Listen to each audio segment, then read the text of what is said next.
What is happening, everyone? It is a beautiful day. My name is Justin Woodward. I am the co-founder of The Mix and Black Voice in Gaming. Welcome to the 5th annual Black Voice in Gaming Guerrilla Collective Showcase, where we interview talented black game developers who will share the trailers and gameplay footage of their creations. My friend Derek Fields, developer, artist, founder of Waking Oni Studios and BVIG Foundation advisor, will be hosting with me and hop on the sticks to play one of the games. To tell you a little bit about the BVIG and how it started, this showcase and organization was created in June of 2020 during the protests and demonstrations that united us worldwide. Black Voices in Gaming has gone from a showcase to a nonprofit organization which helps to accelerate the growth of professional game developers and provide opportunities. You know, the world has changed, but our mission has not. For the past 4 years, I've been the lead advisor on the Humble Black Game Developer Fund, which has funded and supported 40 games by black developers globally. We are excited that through our parent nonprofit, Experience Studios, we will continue the work that we started at Humble and take it to the next level. We are proud to be Humble's featured charity for June, so please head over to the Humble Bundle page to grab a bundle, some games, and more info on the cause. We want to thank our partners for today's showcase, Razer, PlayStation, and Raw Fury. You guys are great. We couldn't do it without you. We can't forget to thank our wonderful broadcasting partners, Twitch, IGN, GameSpot, Steam, for hosting us. Don't forget to check out the Guerrilla Collective Black Voice in Gaming and Dames for Games event page to learn more about Black Voice in Gaming titles, buy the available games, or add them to your wish lists because it helps the devs out a lot. If you're looking for other ways to help, you can donate to Black Voices in Gaming's charity through the QR code on screen that is linked to Streamlabs and Tiltify charity pages. Any amount helps. We truly appreciate it. Remember to follow BVIG on Twitter at BVI Gaming and everywhere else, Black Voices in Gaming. To get things sparked off, our first guest, James Averett, is an artist and character designer behind the game Jay and Silent Bob Chronic Blunt Punch. Let's check out the trailer and get into the interview.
What is happening? That has me cracking up every time, especially when Jay says,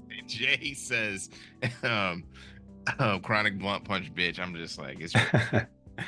Yo, I was focused in on the mascot that was getting punched up in the animated trailer. I was trying to figure out like when do we see more of that? You like what's going to be happening there? Wait, which one? Which one? There's a mascot. Somebody's in like a cow mascot or something like that. Yeah. That was the Jay and Silent Bob Chronic Blunt Punch trailer. One of the games actually I'm working on. And we have James Averett. You said it right.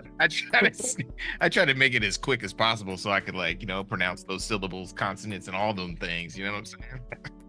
How's it going, James? It's going well. Thanks for having me.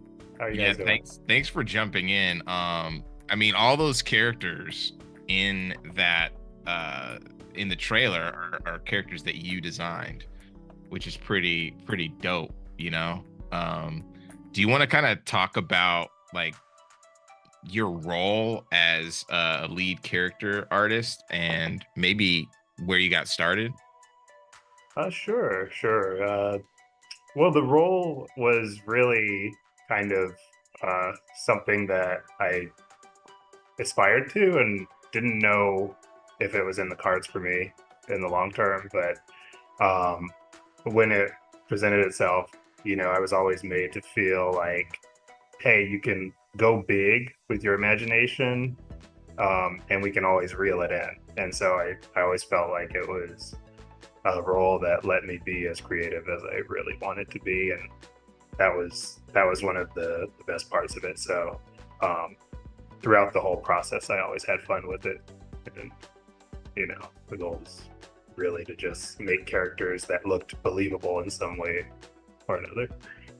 Um, and let's see, where did I get started? Oh man, I've been drawing since I was old enough to hold a pencil, and so as a kid, going to church with my parents, they would give me a piece of paper to keep me busy because I was always attention was everywhere else, and so um, I would draw different people around the church and then show my parents and make them laugh, and then they'd be like, "Hide it," because they were trying not to laugh in church, and so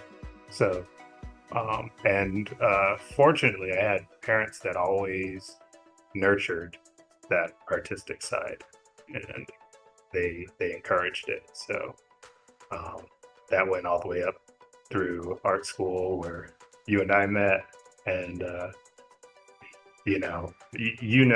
I worked part time doing caricatures for SeaWorld, and Yeah, like everybody worked at SeaWorld, but I think the difference is people clean the everyone else cleaned cages and you were drawing caricatures, which was kind of I love that. I love that. If I could ask just really briefly, could you talk a little bit about maybe some of the stylistic influences? Because you mentioned, drawing, caricatures, if you will, of people at church, and then actually drawing caricatures at SeaWorld. Both of them have kind of a comic influence. What are some of the styles that play an impact on your artwork?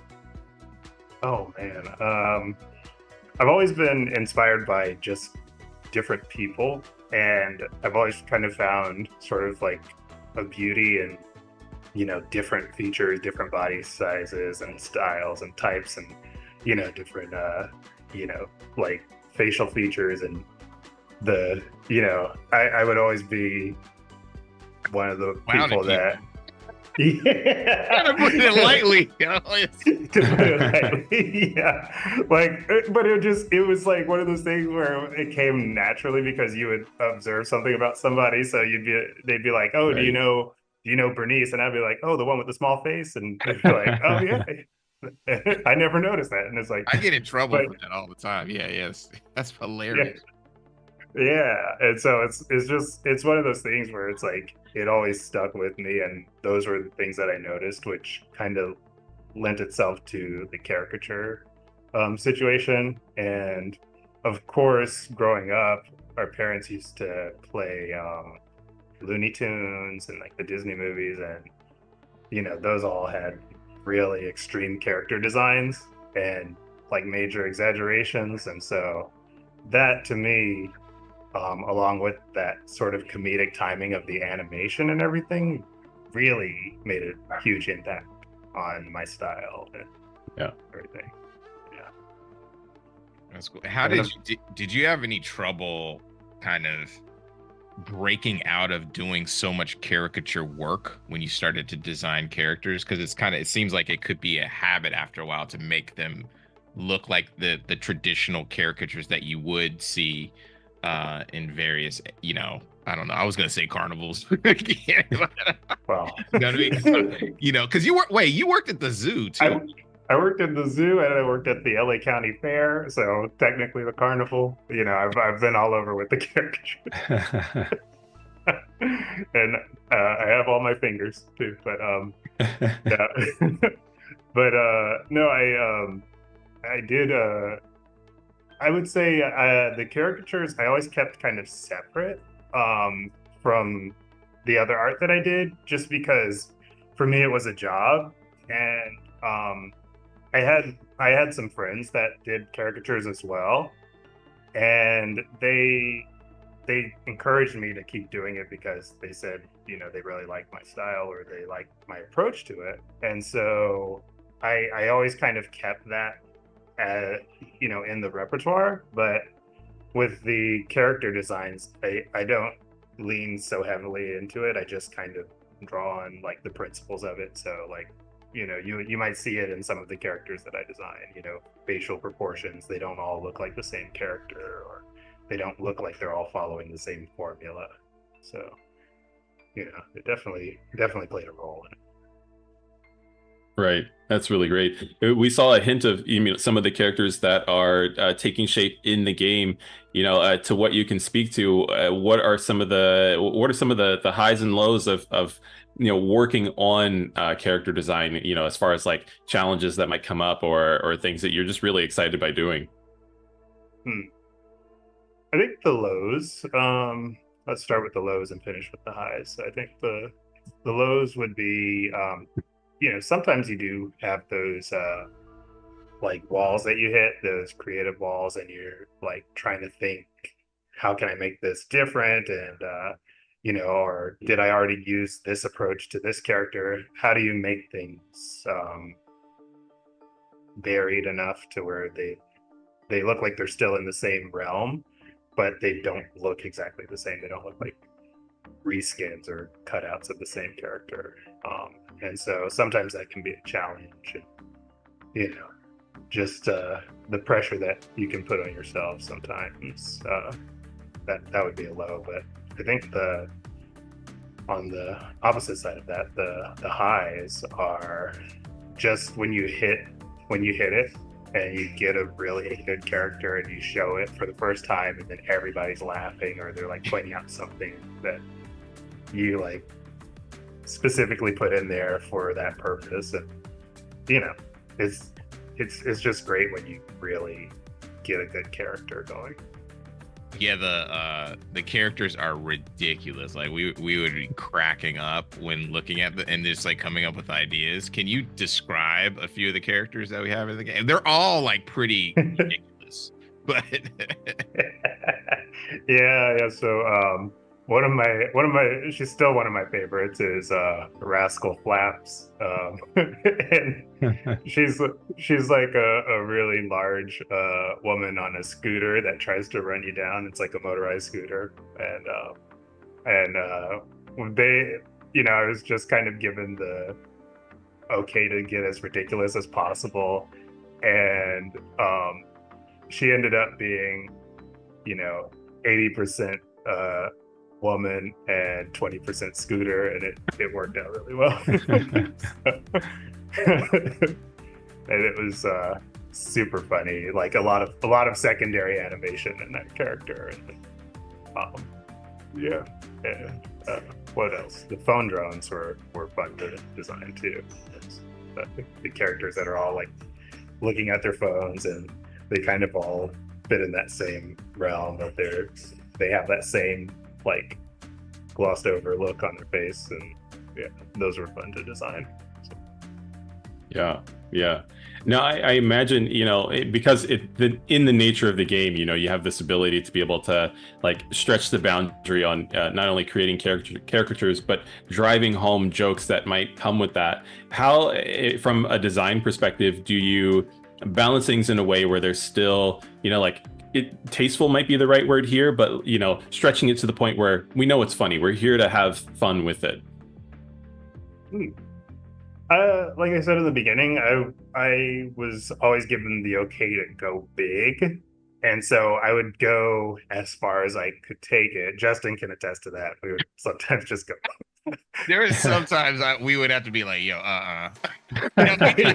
Not but like, yo, we may need to like push that back a little bit. Yeah. Maybe offensive if we're trying to get a, you know what I mean? If we're trying to get a mature rating. It was like, we need to pull this back a little. So we can stay within before the AO, toe only situation. Yeah, that's hilarious. Yeah. Maybe it's like they said too much genitalia. Like you need like 5 less or something. Right.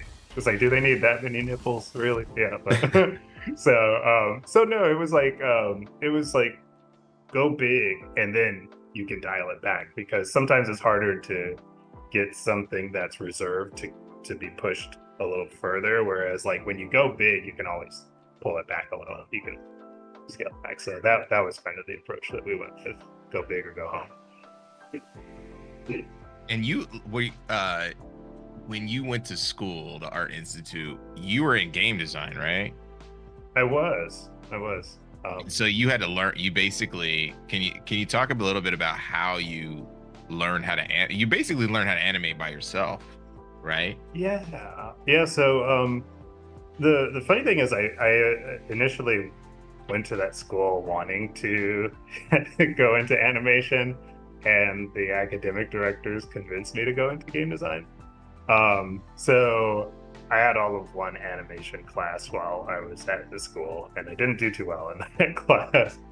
But you know, I always loved animation, and I loved trying to figure out the things that made it work, you know, and the different styles of animation. So I always noticed like the difference between Disney and their like sometimes over animated short cartoons versus the Looney Tunes cartoons that had this snappy limited animation that really lent itself to the comic timing. And then, you know, also growing up watching anime and like, you know, different cartoons on Nickelodeon and everything, you learn what makes the animations feel cohesive to the style that they're in. And so that was my approach, was just gaining an understanding of like the things that made certain animation styles work, and then implementing those things into my work, you know, trying to figure out the frame rates and like how to make things snap pop. So. Yeah. If I could just very quickly kind of squeeze in one more little question, and that's, you know, having taken the skills that you've leveraged for Chronic Blunt Punch, is there anything that you're hoping to do next with, you know, animation or character design? I just want to keep giving. I mean, it's really fulfilling to create a character from a simple concept and then watch it come to life. And so I just want to keep doing it and just pass on whatever knowledge that comes with that. Yeah. Dope. That's the goal. Well, thanks so much, James, for joining us. Tell us where to find more about the game and yourself, and what other stuff that you may be doing. Yeah, keep an eye out for the game on Twitter, Facebook, you know, Instagram, all of those platforms. And I'll be working on a new project that I can't say too much about, but I will make it known once I'm able to talk about it. Love it. Cool. Thanks for joining us, man. Thank you guys for having me. Appreciate it. See you around. James is hilarious. Great interview. It's awesome to see him glow up and find inspiration to grow his art. Keep going, man. If you are enjoying what you see so far, consider supporting our developers through our Streamlabs and Tiltify pages. Donations to Black Voice in Gaming support our mission of helping game studio entrepreneurs succeed. And while you're at it, check out our Steam event page to wishlist the titles on today's show and much more. Once this show is over, please stay tuned for the Dames for Games showcase, which is focused on uplifting our sisters in gaming, and keep it locked for the Stream for a Cause showcase, as they are helping to paint the world a rainbow. Next up, we have a trailer featuring games from the BVIG cohort, and we will then hop into an international one-on-one interview with Andrea Marsili from Marslit Games. Let's go. Gotta go fast, bombastic. Puzzle blocks fall and break, that's magic. Gotta go fast, bombastic. When I'm solving blocks, fall magic. Brain waves in the twitch, feel passion. For the closure, satisfaction. Arranging my passionate closely. I'm loving my time with the whole team. Playing online in a full screen. It was always in the back of my mind how I found place in rap. When my foundation was lost to time, it cost a whole statement track. Of apostle God's kin in a soft tin, going all in since the pots bubbled and acoustic sonic and guitar hymns. How I stopped them from accosting. Gotta go fast, bombastic. Puzzle blocks fall, then break, that's magic. Gotta go fast, bombastic. Puzzle blocks fall, break, that's magic. Gotta go fast, bombastic. Puzzle blocks fall, then break, that's magic. Wanna go fast, fantastic. First you gotta learn to go slow, that's mastery. Otherwise, capsize the crap, that's tragedy. Like to thank all the niggas had to laugh at me. And I'm so sincere, they look surprised. The painter cuts his ear and I gouge my eyes. That's art, my dear, you know the price. I pay it gladly. How embarrassing, the upper handing, the always having, the never growling. My hunger prowling, unencumbered, plugged into wonder. I found the path and tore asunder. Is it my writing causing the thunder and lightning? Is it my immaculate style making a hater smile? Is there a pension plan for a poet in Wonderland? Perhaps a participation protection one could find place in? Guess we'll settle for a podcast placement. Gotta go fast, bombastic. Puzzle box fall, break, that's magic. Gotta go fast, bombastic. Puzzle box fall, break, that's magic. Gotta go fast, bombastic. Puzzle box fall, break, that's magic. Gotta go fast, bombastic. Puzzle box fall, break, that's magic.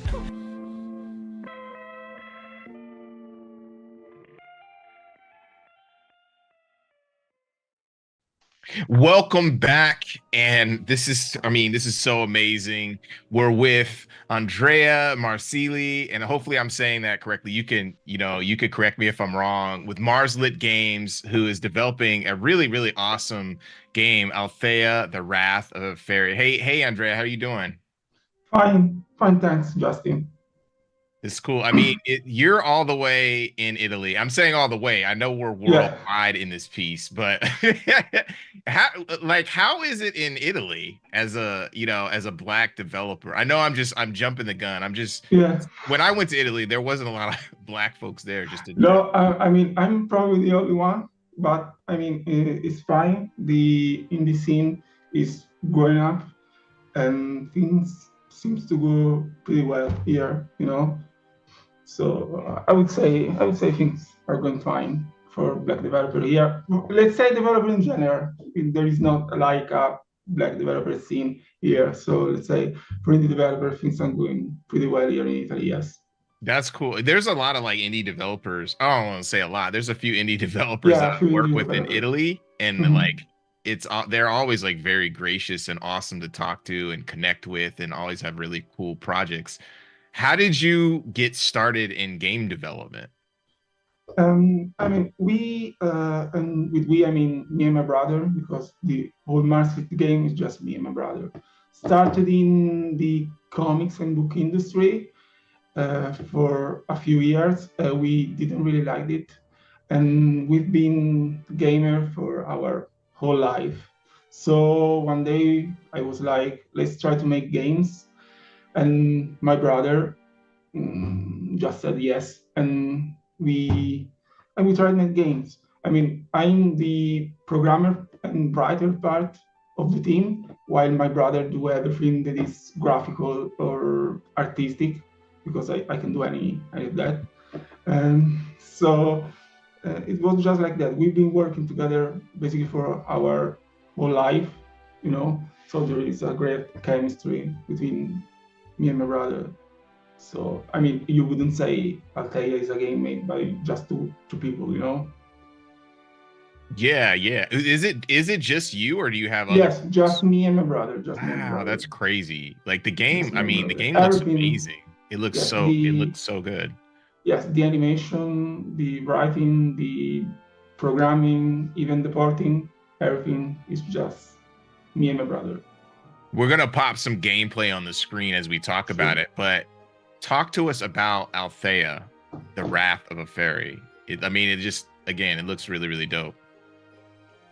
So long story short, the game is basically heavily inspired by The Legend of Zelda, the old one, like, Twilight Princess, or Ocarina of Time, Wind Waker, this kind of Zelda. So we liked Breath of the Wild a lot, but we felt like dungeon were missing. I miss dungeon, and this is where the main idea from Althea came through. We wanted to do a early 2000 Zelda game, in 2024.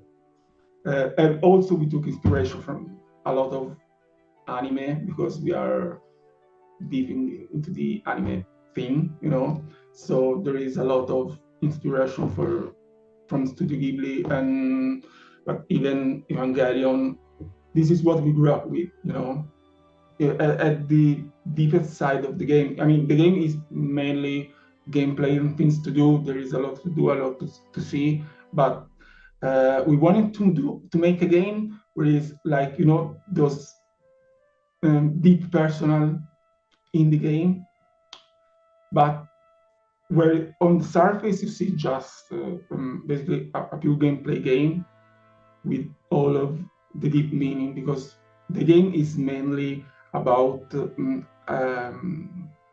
dealing with that, because we have some rough year in the past, and as writer, I wanted to do something with it, and I came up with a story, and my brother came up with the gameplay. We have like one single mind when we work. That's This cool. is So how we work.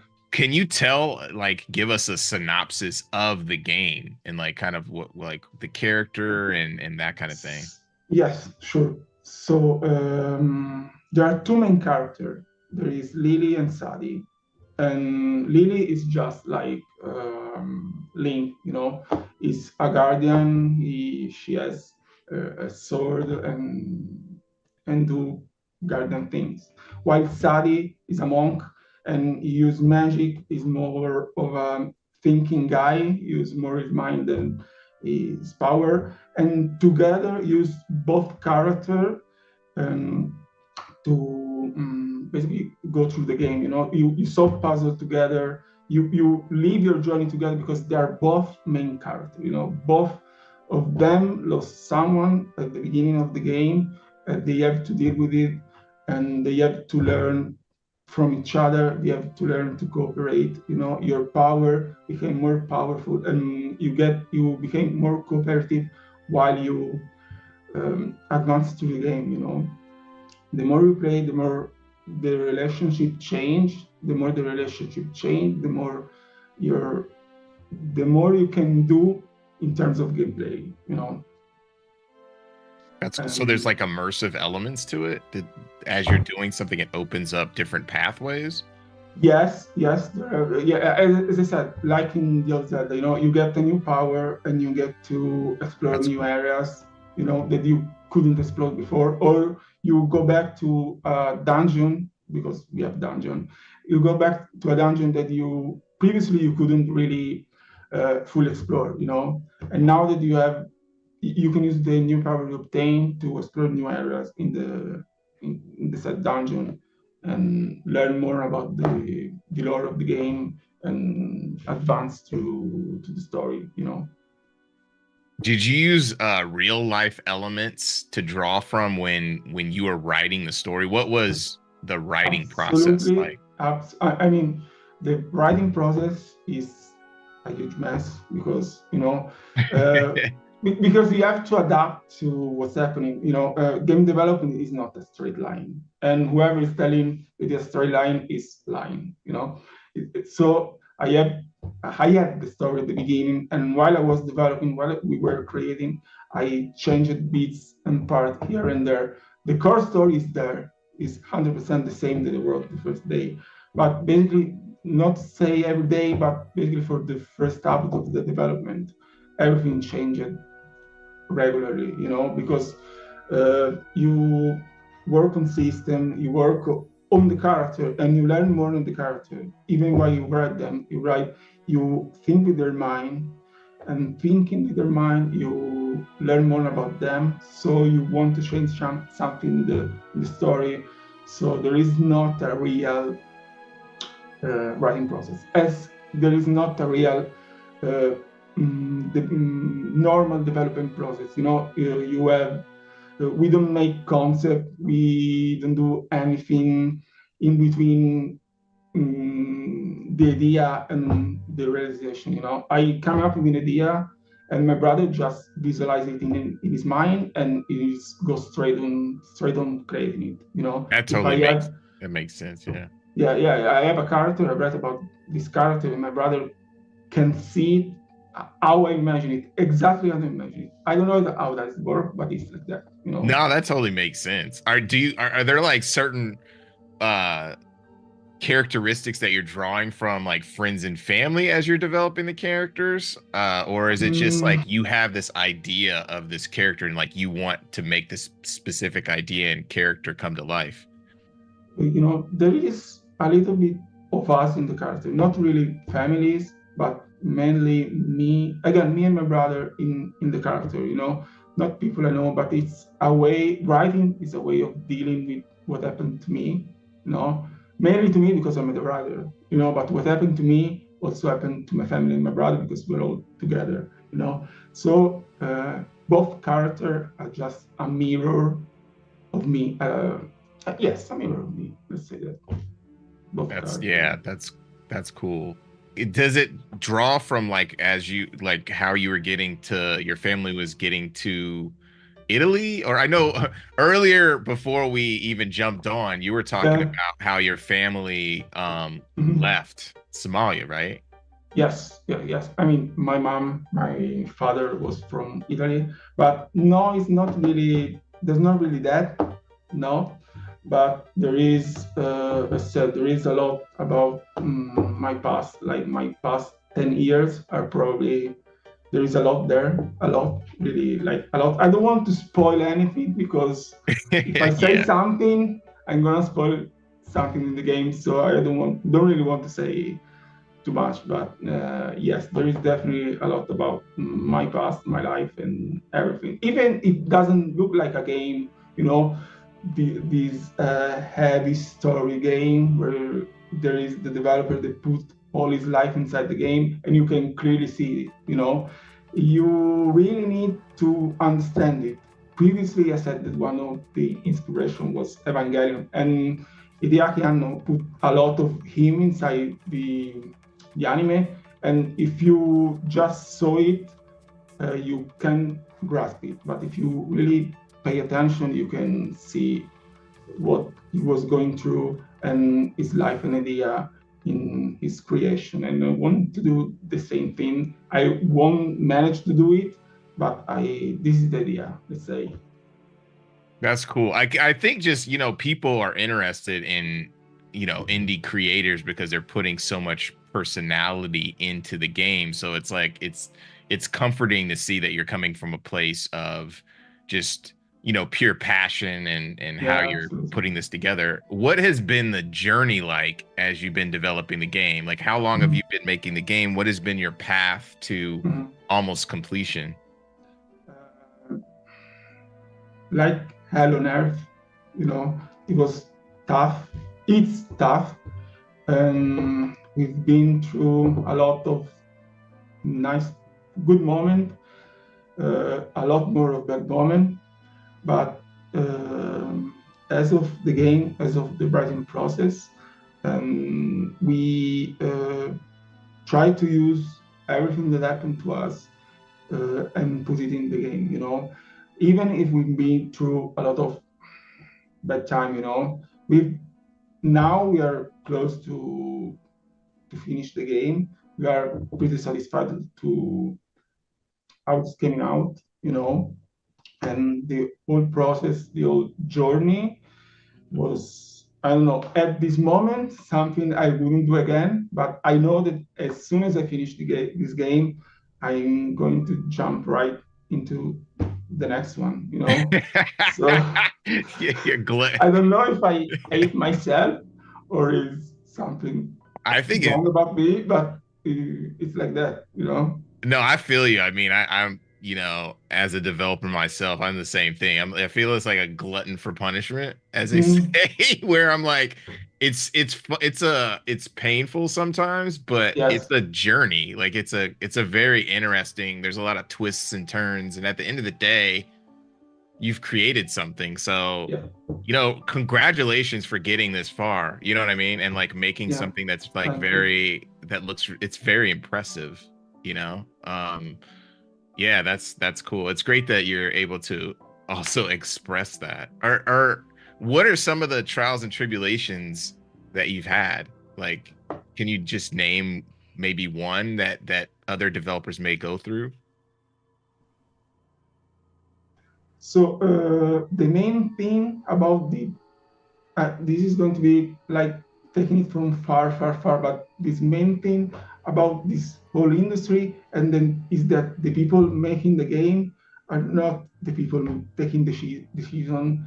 And so there is some miscommunication, you know. This is one thing that, I think a lot of developers can relate to. And other things is I hate cloud stuff, asynchronous stuff, but it is more of a programmer's things. And other than that, I think I really like the journey of making the game. Even if, as I probably said, I hate it, but I really like it because you get to deal with your own thoughts. You Even if it sounds boring, you get to stare at a screen for like 12, 13 hours a day because we've been crunched like from day one and so on. But you get to stare at the screen for 15-hour, 14-hour days, and you think a lot, And for me, for how I am, it's great, It do a lot of good for me, at least mentally. That's no, I feel you on that. Yeah, thanks for sharing, for sure. So where can we find out more about Althea, the Wrath of Ephyre? For sure, Steam wishlist, please. But also Twitter and Instagram. I don't post that often because I basically don't have a life. But when I remember that I have Twitter and like x.com or call it how you want, and Instagram, I post about the game. Yes, these are the main channel where you can find us. Yes, for sure. Oh, okay, cool. I know you don't want me to necessarily ask because I know it's going to be done when it's done. Do you have a a time frame? 2025, 2026? Yes, during my lifetime for sure. Okay. But from the end of this year and beginning of the next one. Okay, great. That's awesome. That's good to hear. At least you have some kind of, light at the end of the tunnel. Yes. Light at the end of the tunnel. That's cool. Right. Well, thank you so much, Andrea. Thank it's you, awesome to Justin. hear your story, and we're gonna show some dope gameplay footage, and folks definitely wishlist the game on Steam right now to support Marslet. Andrea and his family have such a fascinating indie story. I can't wait to play their game and definitely need to go to Italy for some delicious food and game tasting. No buco di beppo. Shout out to Sean Alexander Allen, one of the leaders of BVIG, and all the devs for showing their latest and greatest in that trailer. If you missed some of the dope developers and games from BVIG, check out our website and follow us on Twitter/X at BVI Gaming. The Dames for Games and Stream for a Cause showcases are up next, so please keep it locked after the show. Now let's keep things rolling to our final conversation and game demo with our friend Tomas Gomez, BVIG alumni, industry vet, and the founder of Pancake Games Studios, who are about to release their title, Slime Heroes.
was amazing. The music is so well orchestrated.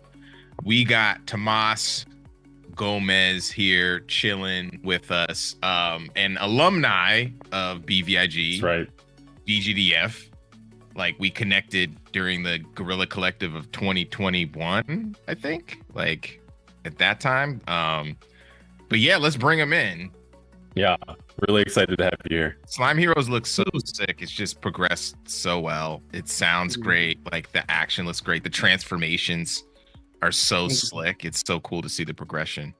Yeah, it's been an amazing experience. Like, this was the first. I started the studio, and this is the first game I've been making it by myself, and I've gotten to meet great people like y'all and join different groups like Black Voices in Gaming, and it's been a great experience getting to build this game and grow a team. And I appreciate all the good vibes. Yeah, for sure. Always good vibes. So I'm going to be on the controller here. So multitasking is always a myth for me. Getting to talk and play at the same time. But I got to know, like, what's been behind some of the lovely inspirations, the vibes that are being shared with this, because it's whimsical. It's like it's got everything. Mm-hmm. We wanted to build something that was very welcoming and wholesome, and so basically all of our decisions, both on the art and design, we wanted it to be very inclusive and we wanted to build a world that people wanted to stay in. And so art, we wanted to be very like colorful and vibrant. Nothing, even our most scariest areas, still have some wholesomeness to them, some charm.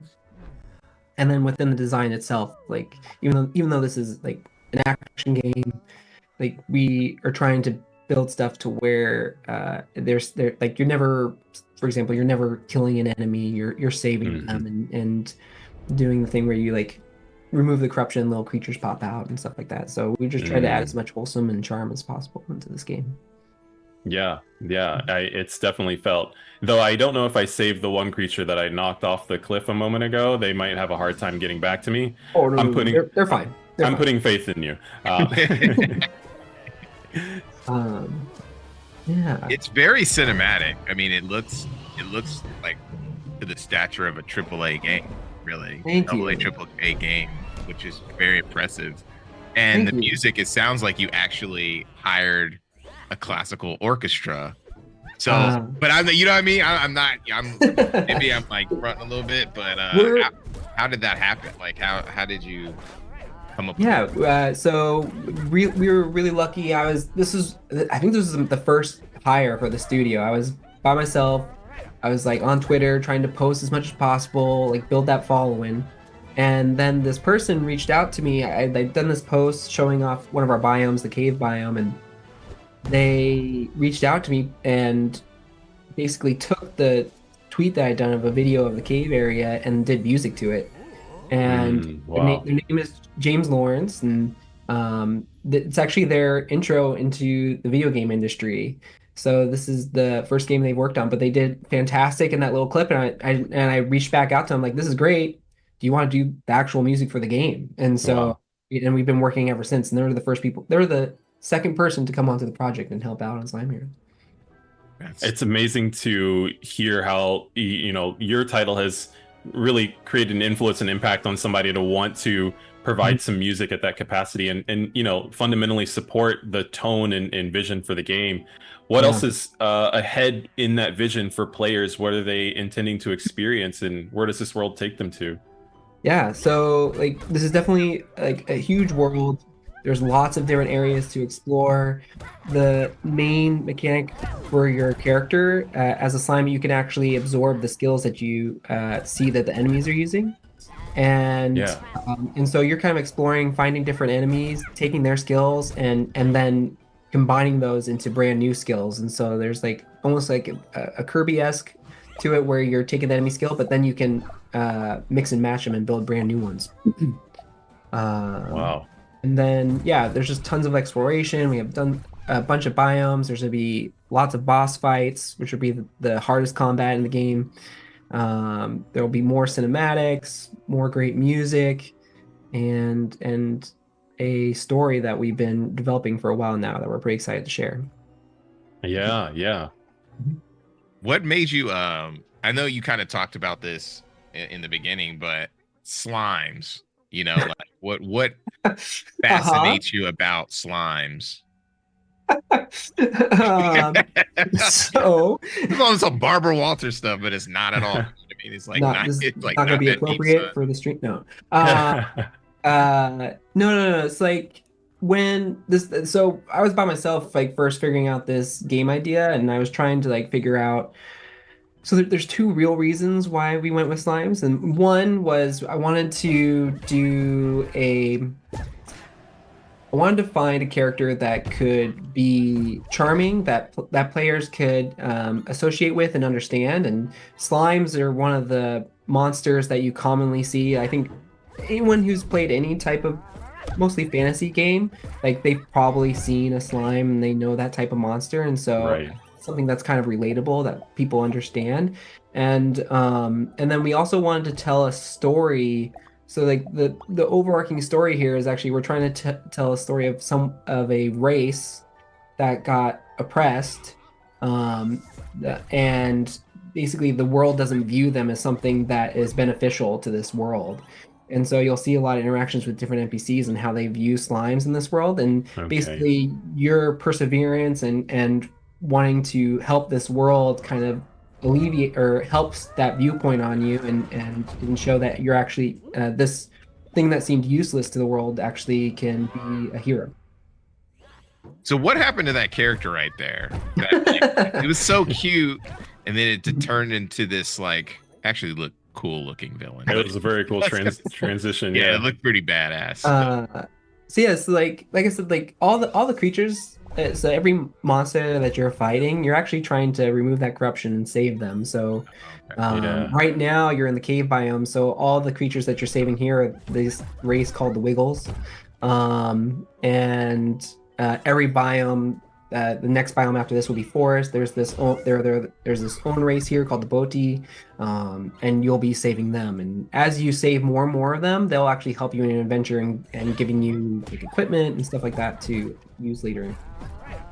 It's awesome how you're flipping the script that way. Yeah, because slime are like the lowest, denominator when it comes to those. You're just fighting tons of slimes and some of them, Yep. in Yep. fantasy games. So that's interesting. It's well timed too, because if I remember correctly, there's a few different anime series that are interpreting that same sort of relationship with the slime character now being the protagonist, and so I feel like you found your target audience.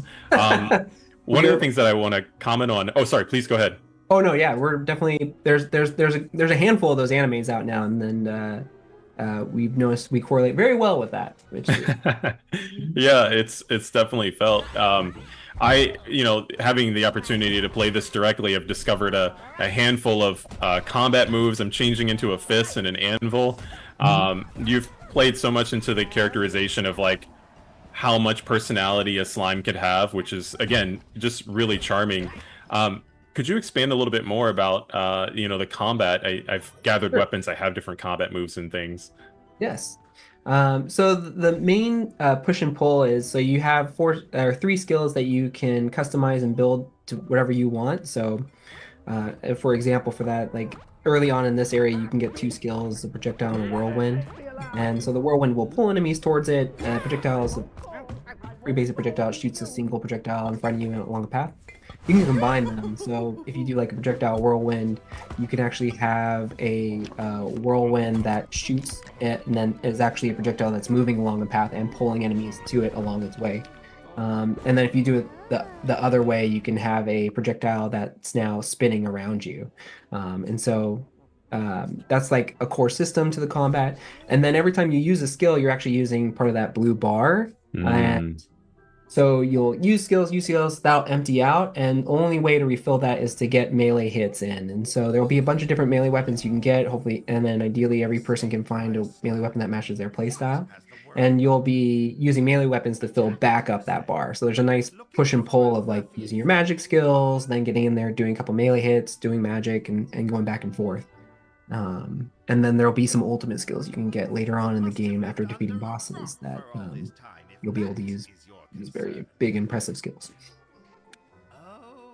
And Yeah. there's multiplayer support in the game. Yeah, so we've been working hard, and we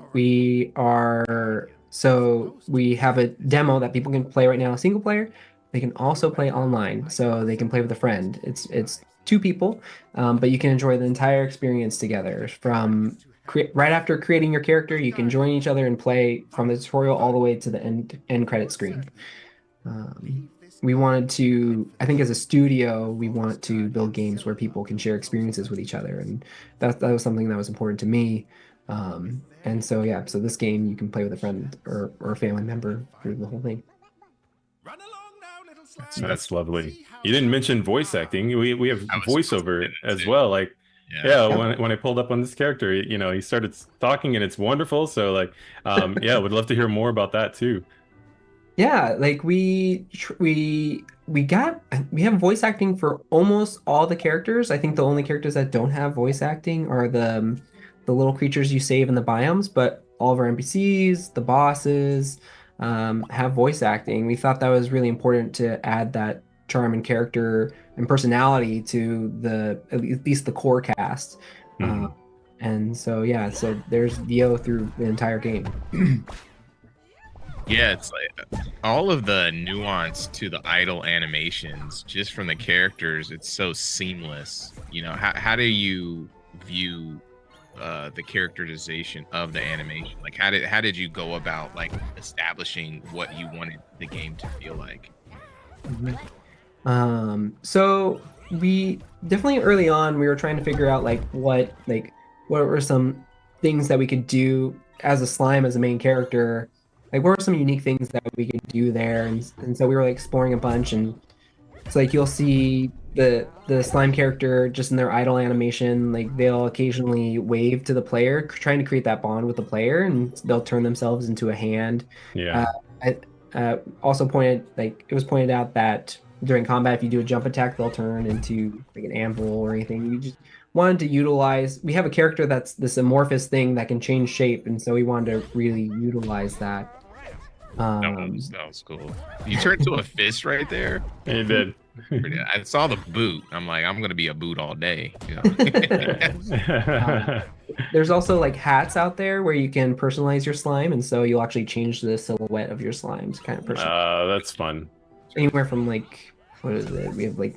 We have sunglasses or like spikes coming out the top of your slime's head. There's like a top hat. Heck yeah. Slime top hat. Yeah, we wanted to try to add as much character to this as much as possible. So trying to find as many opportunities that we could. Is that the Then- inventory like section when you were, or a tree system? What was These are skills that I can equip, which are the ones that the slime character is learning from, or sort of gaining from all the different enemies. And then there's my my menu here where I can equip my weapons and my hat. Mm-hmm. And then in the skill menu, you can actually, there's a second slot underneath that main slot that you can click on and then add that secondary. So if you added a projectile to your whirlwind right now, it changes the properties of that skill. And Oh, wow. Okay, let's. so you can get duplicates of the skills, but that's because you can mix and match them, and then the order matters also. Tight. Mm-hmm. Oh, that's going to be fun. And then you'll see a third slot, like later in the game, you'll find damage types. So you can add like burning damage or ice damage, or I think we have like 12 different damage types that will be able to customize your skills even more. That's awesome. Yeah. So Mhm. tell us about the release. Like, Mm-hmm. you're eking towards the release. We're getting so close. So we I mentioned it earlier. This is our first public demo on Steam. That is now available, that players can experience it. So we're really excited for people to get in there, get their hands in there, get feedback from that. And then we're working on getting this game out this year. We don't have a specific date set, but we're getting close, and so it's great to just get this public demo out, and see what the player base is like, and hopefully they can join our Discord and we can interact with them. And we're really open with like getting feedback and responding to players, so we're really excited for this demo to be out. What platforms? Yeah, so right now the demo is going to be available on Steam.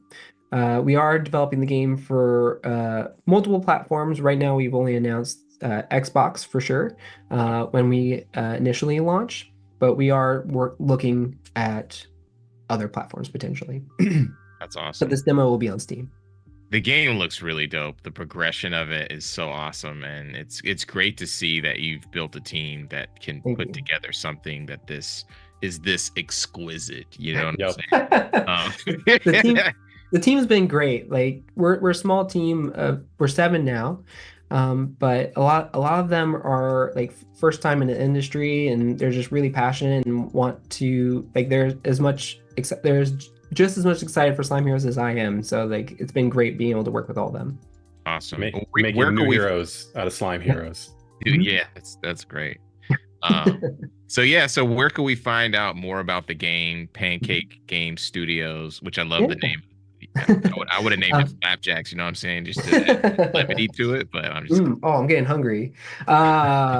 So you can definitely check us out. Like probably our most like active social media is Twitter, and the handle is @slime_heroes. And that's where we're probably most active, but we're hitting that TikTok. We're on Instagram. But yeah, Twitter is probably the most active. And then obviously if you get on there, you should be able to, or on Steam, you can find our Discord. Definitely join our Discord. We're growing that out right now. And after this, probably our next steps we'll probably do some closed betas and try to get more feedback from players. So definitely join our Discord and look out for that. But yeah, check out our Steam and try the demo out and then give us feedback on our Discord. That'd be great. Yeah, definitely check the game out, wishlist it, play the demo, support. Thank you so much, Tomas. Yeah. Sorry. See, we gotta start this whole interview over again. Black Voices in Gaming and y'all I feel so grateful because I feel like I wouldn't have been here if I hadn't had y'all's support. So it's awesome to be able to connect and do what we can, man. Yeah, your voice needs to be heard. So thank you. For sure. Thank you so much. Awesome. Well, thanks, Tomas. Awesome stuff. I can't wait to get my hands on that game. Yeah, same. It's so dope and beautiful. It's also inspiring, for folks who want to get into the industry, whether it's AAA or they want to become independent. That's something to strive for. So this is invigorating, through some hard times in the industry that should be acknowledged, that there's still an opportunity for developers to create really amazing things. And Tomas and Pancake, the rest of the team is doing exactly that. So yeah, really inspired. Thank you, Tomas, for sharing Slime Heroes. It is looking incredible, and congrats on signing with the publisher, funding, and making an impact in the space. Well, that is our show, folks. Remember to check out the Guerrilla Collective event page on Steam, where you can learn more about the BVIG titles, buy the available games, or add them to your wish lists. Wish lists help the devs a ton. I can't say it anymore. You know what I mean? Just go ahead and play the demos. Check out the games. You know what I mean? Much love. We'd like to give a shout out to our partners for today's showcase: PlayStation, Raw Fury, Razer, Wilson Sonsini, and Humble Bundle for rocking with us this year and every year. Again, Black Voices in Gaming is a nonprofit that helps the developers in the culture who are making dope games through funding, accelerator programs, networking events, and showcases. Head on over to Humble Bundle to check out the latest bundle that will directly help the BVIG organization, and hit up our Tiltify and Streamlabs charity pages as well. Thanks to our broadcasting partners Twitch, IGN, Steam, and GameSpot for their support and hosting us. Thanks to the Experience Studios team, the BVIG advisors, the Mix team, and Tracy for being allies. Thanks to Derek for rocking with me on the hosting tip. You are so great and awesome. Follow us on Twitter or X at BVI Gaming, and everywhere else at Black Voices in Gaming. Visit our merch page for some cool, sick gear. We got all kinds of stuff. We hope you enjoyed yourself. Thanks for rocking with us. We had a blast introducing you to some great games, developers, and people making moves in the industry by doing their own thing. Stay tuned for the Dames for Games showcase and the Stream for a Cause showcase next. They are going to be fun. Once again, I am your host, Justin Woodward, co-founder of Black Voices in Gaming and The Mix. See you soon. Peace.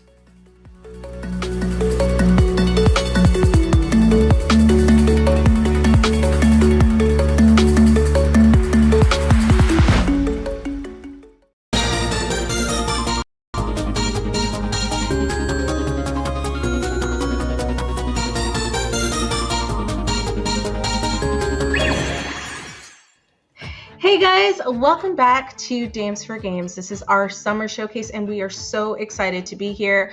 If you hadn't noticed, I'm not alone this time. I have brought along a co-host to help me introduce all of the amazing things that we have coming up and the incredible people that we are going to interview later on in the show. But I'm going to let her introduce herself because she's amazing. She's incredible. And when we first met, I loved her energy. So tell the good people about yourself. So hello everyone. I am Diana.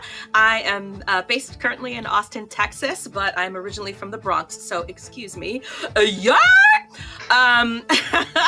I have been in the industry for a very a long while now, and I specialize in partnership management. Over the last decade, I've collaborated with some iconic IPs, and I'm just honored to be a part of this and to bring these sort of like fantastic things.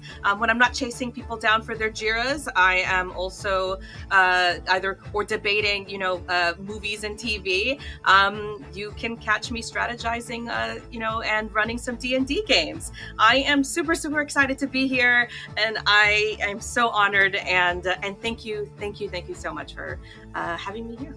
No, thank you for coming on. Because listen, I know it's usually my face that you guys see, and I know you're like super excited to see my face, but we are trying to bring in as many women in the industry as possible. Mm-hmm. And Diana, let's give you your flowers because you really have done a lot in the industry. You continue to do a lot. You continue to be one of those voices that people listen to when it comes to all sorts of things.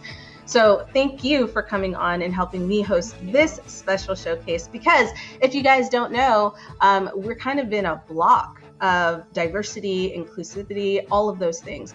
We had Black Voices in Gaming, which I know you caught, incredible developers on there, and we have Stream for a Cause, who we're partnering with, who are highlighting the LGBTQ plus community and the gamers there and the content creators and the developers.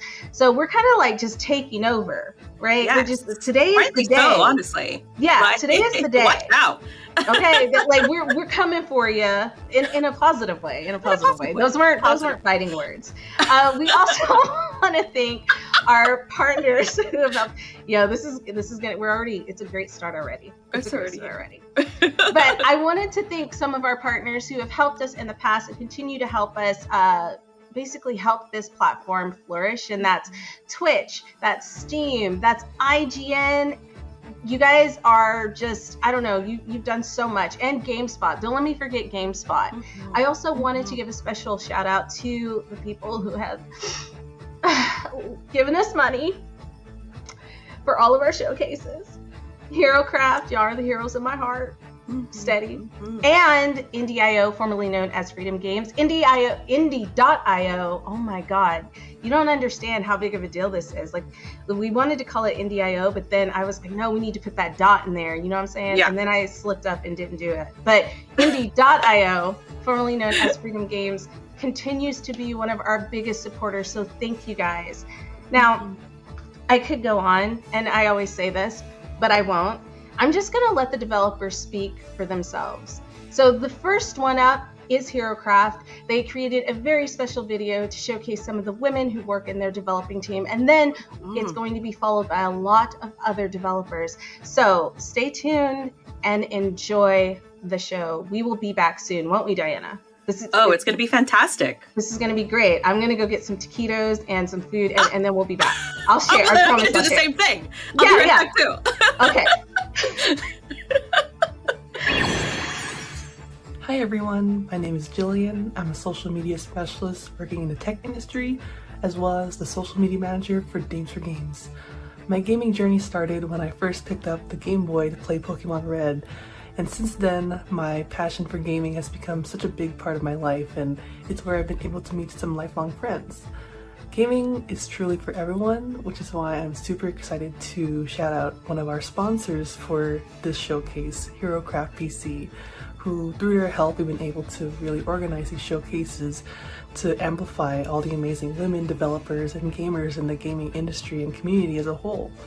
With that being said, I'm super excited to introduce our next segment, which is all about cozy animal games. So snuggle up with your furry pals and let's dive into some of these awesome games.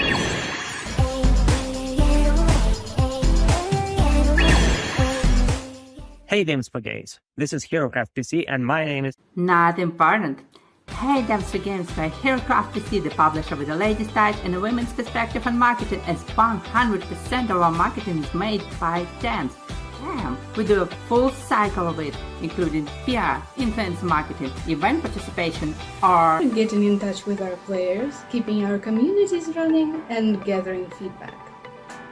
We also create a wide variety of video content, such as shorts, trailers, streams, and specials as this piece. And don't forget about user acquisition and analytics that are critically for gamers' ability on Steam and other digital market platforms, including consoles. We are really proud that we can bring all our passion and professional skills to make visible all those awesome women-made games such as Union of Gnomes, Blood on the Maze, and Cat Events. And we are so proud of how we do it. We have awesome art department and great outsourcing specialists who help us to fill all the matters we need. And we are eager to find new cool games by enthusiastic ladies to make themselves heard. So let's publish a game together.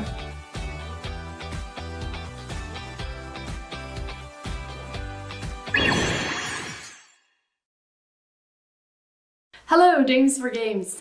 I'm Simone, co-founder and creative director at Do&I Games. Our newest game, Mitzi No, originated from a conversation that I had with my partner Joseph. And it all started with, wouldn't it be funny if... Mitzi No is a 2D puzzle game in which your lovely cat pushes all of your beautiful items off a table and you have to puzzle them back together.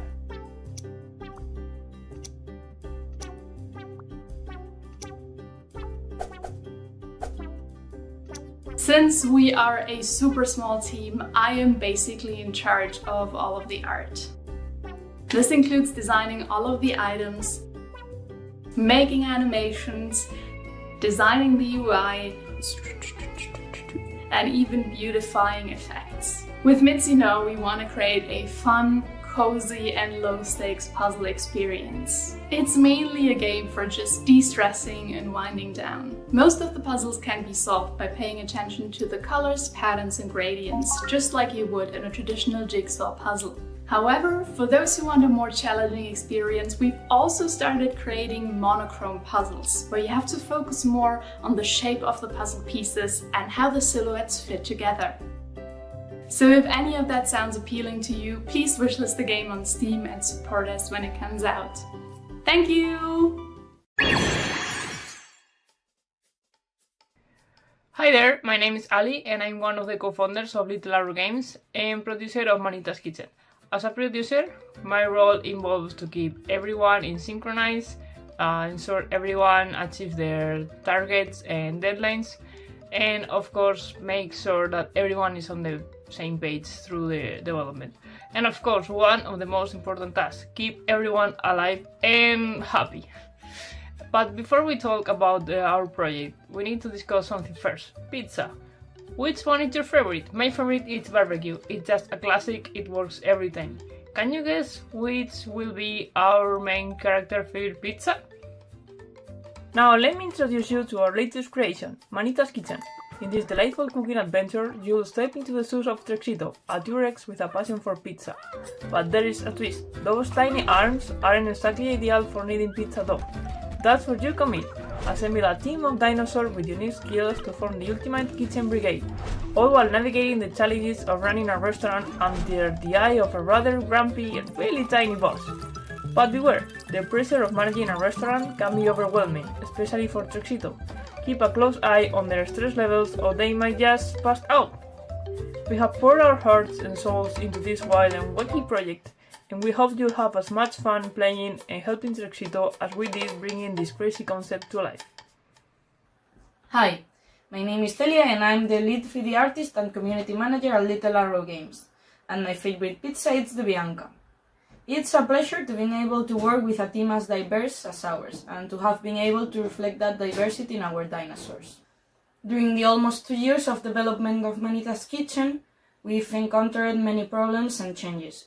It has been an experience in which we have learned a lot personally and professionally. Hello, Dames for Games. My name is Michelle Franklin, and I'm the narrative designer on a game called Spaceboat. The Spaceboat! I also sing the theme song. I'm also the social media manager at Recombobulator Games, a company that focuses on games that have good old fun and that have very high accessibility. I've worked on and off in games since the Wii era, and I've done a lot of narratives for PC games, DS games. But today we're going to show you our latest trailer for Spaceboat, which you can wishlist right now on Steam. The demo is available on PC, Xbox, and PlayStation, so enjoy. What is this? Is this me? Oh, my eyes are burning, you stupid bastard. Welcome to the Jelly Shore Boardwalk. Looks like it's time to suit up. Thank you for choosing the Yellowfin Tuna Cab Company. But what is narrative design? Let's take a second to talk about what narrative design is. Narrative design is not just game design, it's not just game writing, it's actually both. And in order to be a narrative designer, you should have some game design experience, and of course you should have some game writing experience. It's not only about writing characters or world building or designing systems that players are going to interact with. Narrative design is how players interact with the game as a whole. So your narrative and your story has to fit together with the game design. I got into narrative design because I'm a writer, and I actually was in game design first, and I gradually made the change from game design to narrative design because that's what I enjoyed more. To the fellow with a question mark over his head. Now why'd you go and do a thing like that? Well, hello! Are you a Gelatonian? Yeah, I sure am. I'm one of the 4 sentient species found in the Gelatonian cluster of United Planets. I was born on Gelatnix 2, you see, but I moved to Gelatnix 4 when I was just a little gumdrop. I've been here ever since.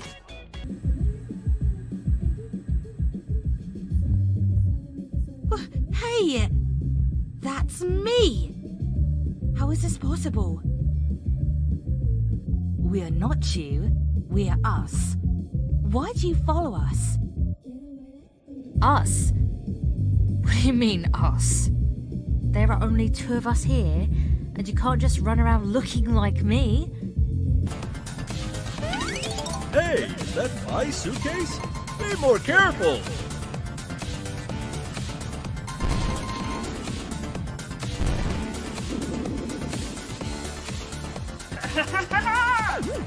Looks like someone wants a pizza to go. Isn't this a bit overkill for rats?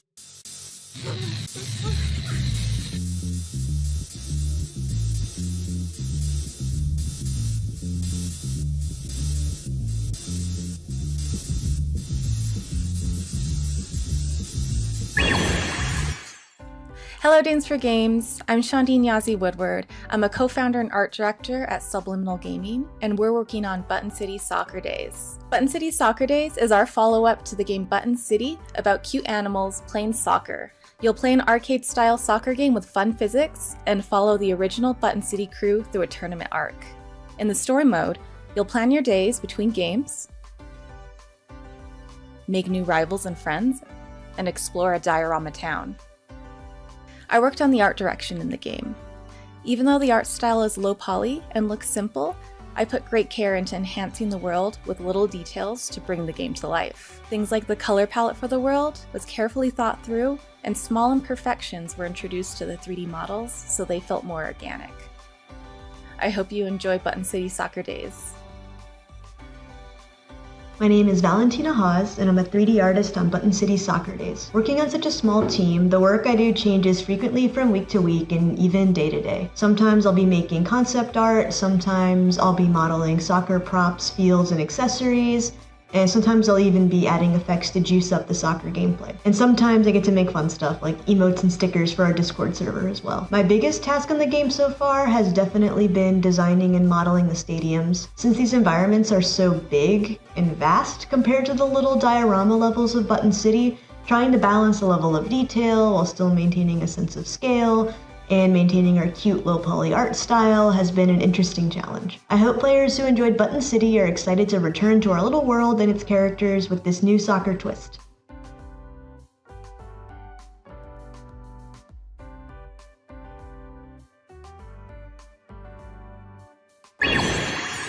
And we're back. I did not share my taquitos.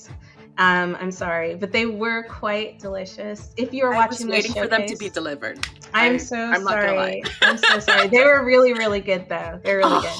Jealous. But I'm really excited because next up we have I can see Karlach. it. I can see that you're like really, really hyped right now. No. We have You're Karlach, like the one and only. We have Karlach coming up. I'm sorry. Don't you mean Sam Behart? No, I mean Karlach. We have Karlach coming on next from Baldur's Gate 3. Like my you mean crush. the actor Sam Behart. Like, okay. I mean, like, I mean, like they're interchangeable at this point, aren't they? They're interchangeable at this point. I mean, she's done a lot of. They've done a lot of things, right? No. You're right. They have done a lot. They've done a ton. But the character that won my heart over is Karlach. Look, I did the same thing with the Jason Momoa movies. You know, the ones that he's in where he's like in the water. It's just like, where he's in water and he's like fighting like other fish and stuff. That Jason Momoa movie was dope. Okay. And the Karlach game is dope. So I'm really excited that we have Karlach on to talk with us today. But all jokes aside, Sam is an incredible actor. She's done so many things, and she's going to come on and talk to us about what she's done. We're actually going to take a time machine and go back in the past because you'll notice that we're wearing different clothes. So it's just because we're geniuses, and we took true. So we went to the anyways. It's like it was a full thing. It was a whole thing. It's sitting on my couch right now. It's actually really small. Okay. Anyways, guys, we're gonna jump into this interview. I know you're gonna enjoy it. They are incredible. Okay, so we'll see you after the interview. Mm-hmm.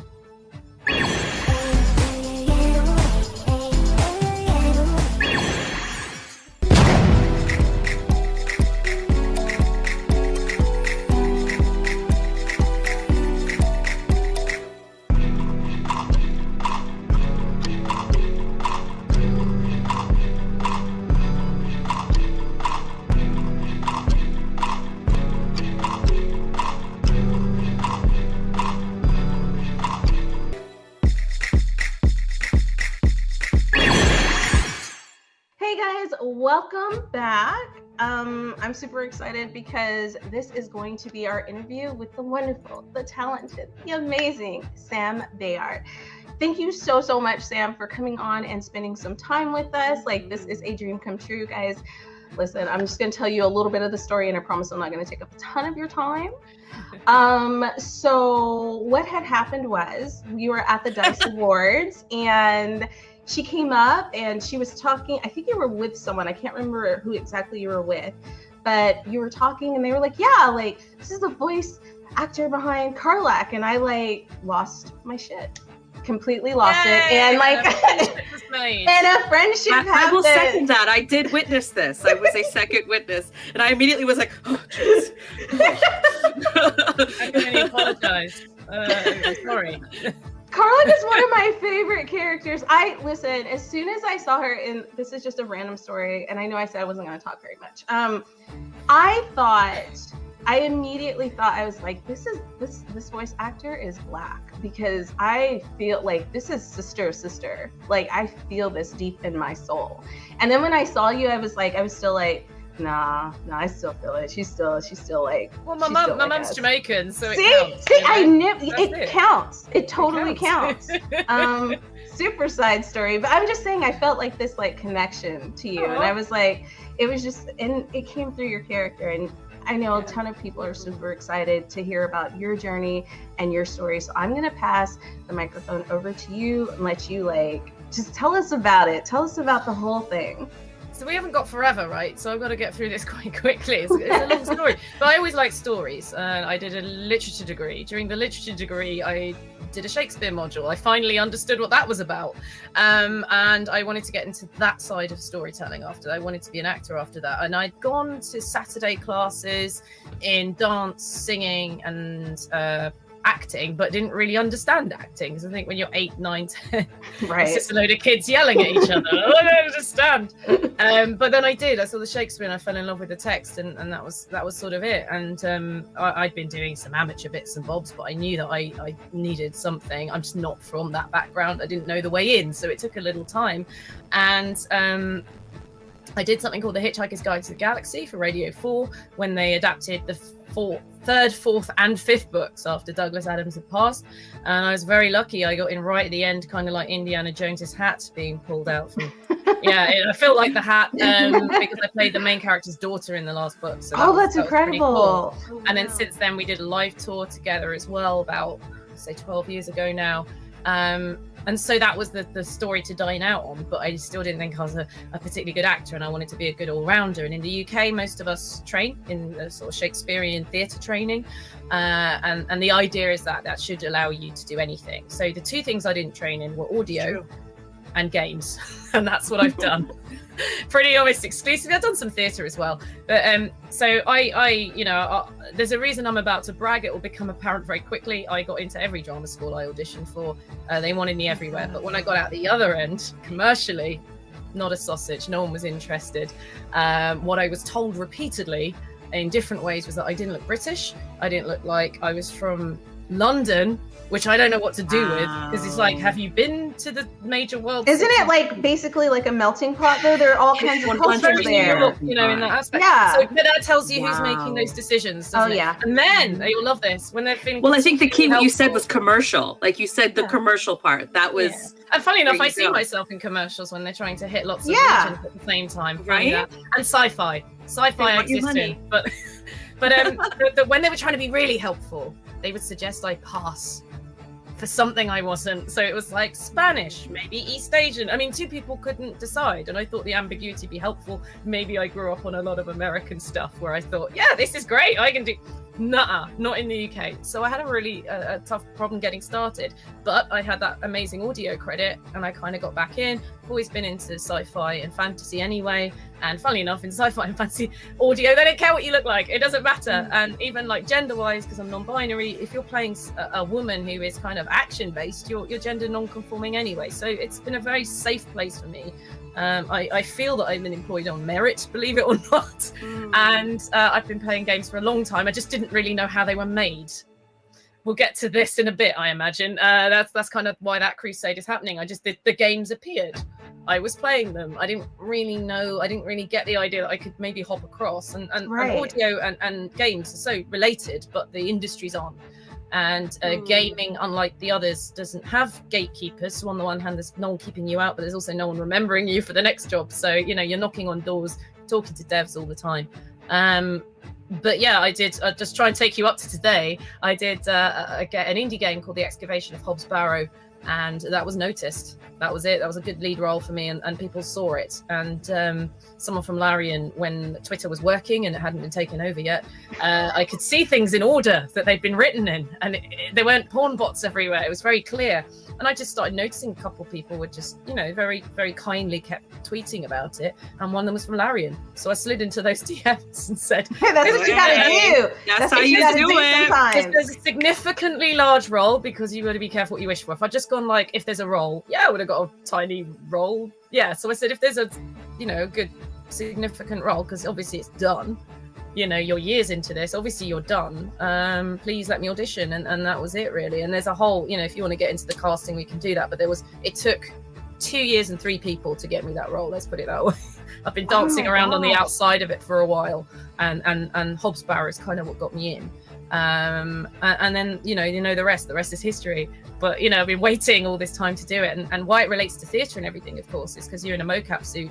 It's a full body performance, not this so much, but they were there was cameras, so they were looking at the facial performance, if not tracking it, if that makes sense. And I was working with movement directors who use theatre language, so I was very much at home there. Actually, That's so I think that's incredible. the journey. That's in less than cool. half an hour.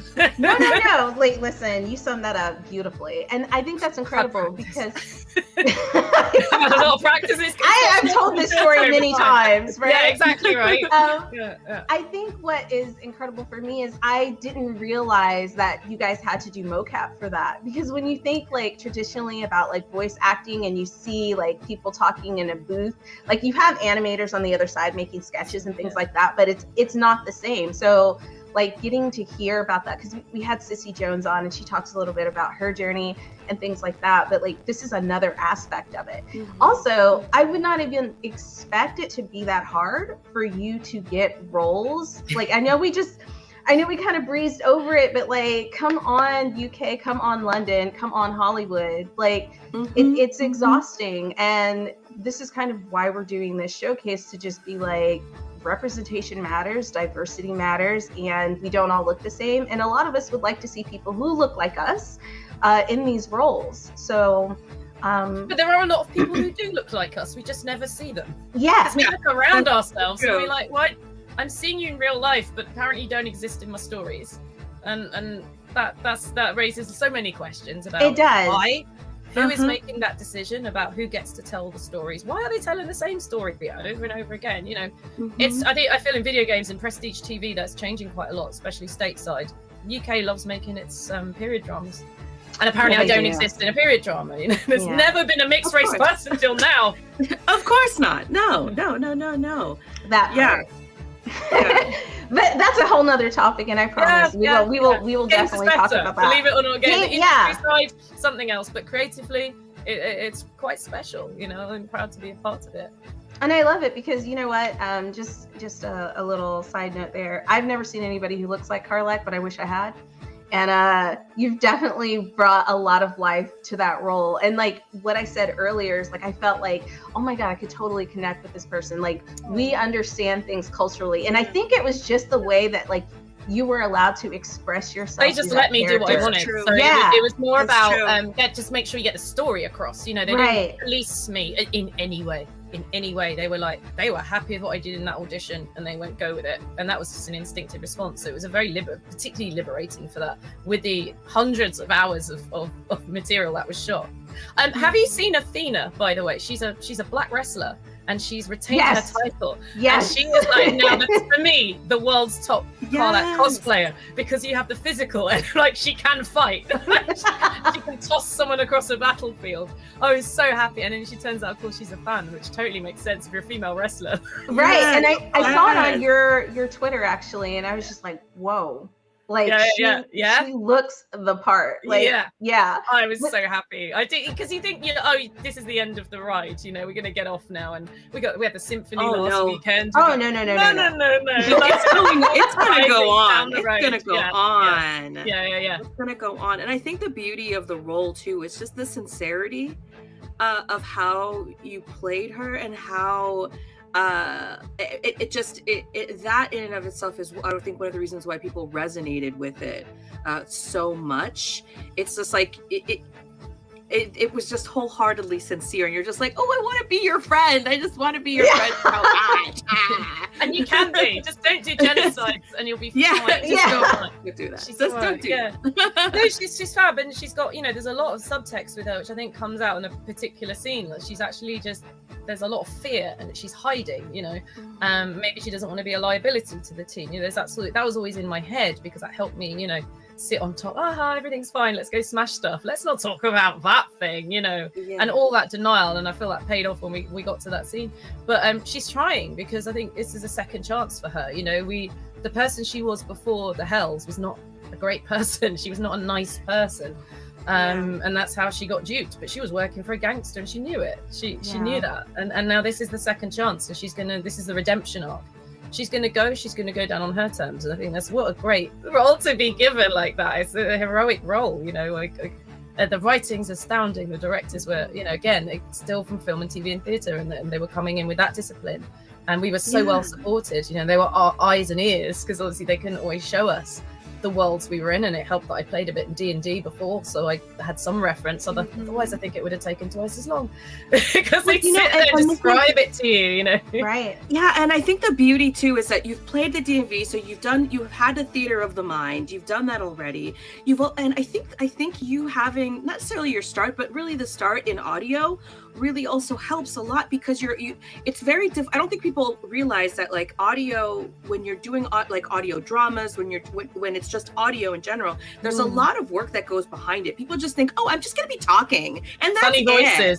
Yeah. Funny voices. And it's actually the opposite, because it's so revealing, isn't it? Because all you've got is the voice. That's why we have to be careful doing accents that you have no experience with, because first of all, people can really hear the holes in the accent more than if they were distracted by the visuals. But also, if you're concentrating on the accent more than the acting, it's going to come across as a bit weird. It feels like the unloved cousin of film and theatre and TV. It's true. It really is. You know, in the UK, it's seen as the equivalent of a pub job for a famous actor. That, you know, they'll do a bit of audio for a bit between big jobs. Really? Oh yeah. It's not respected in any way.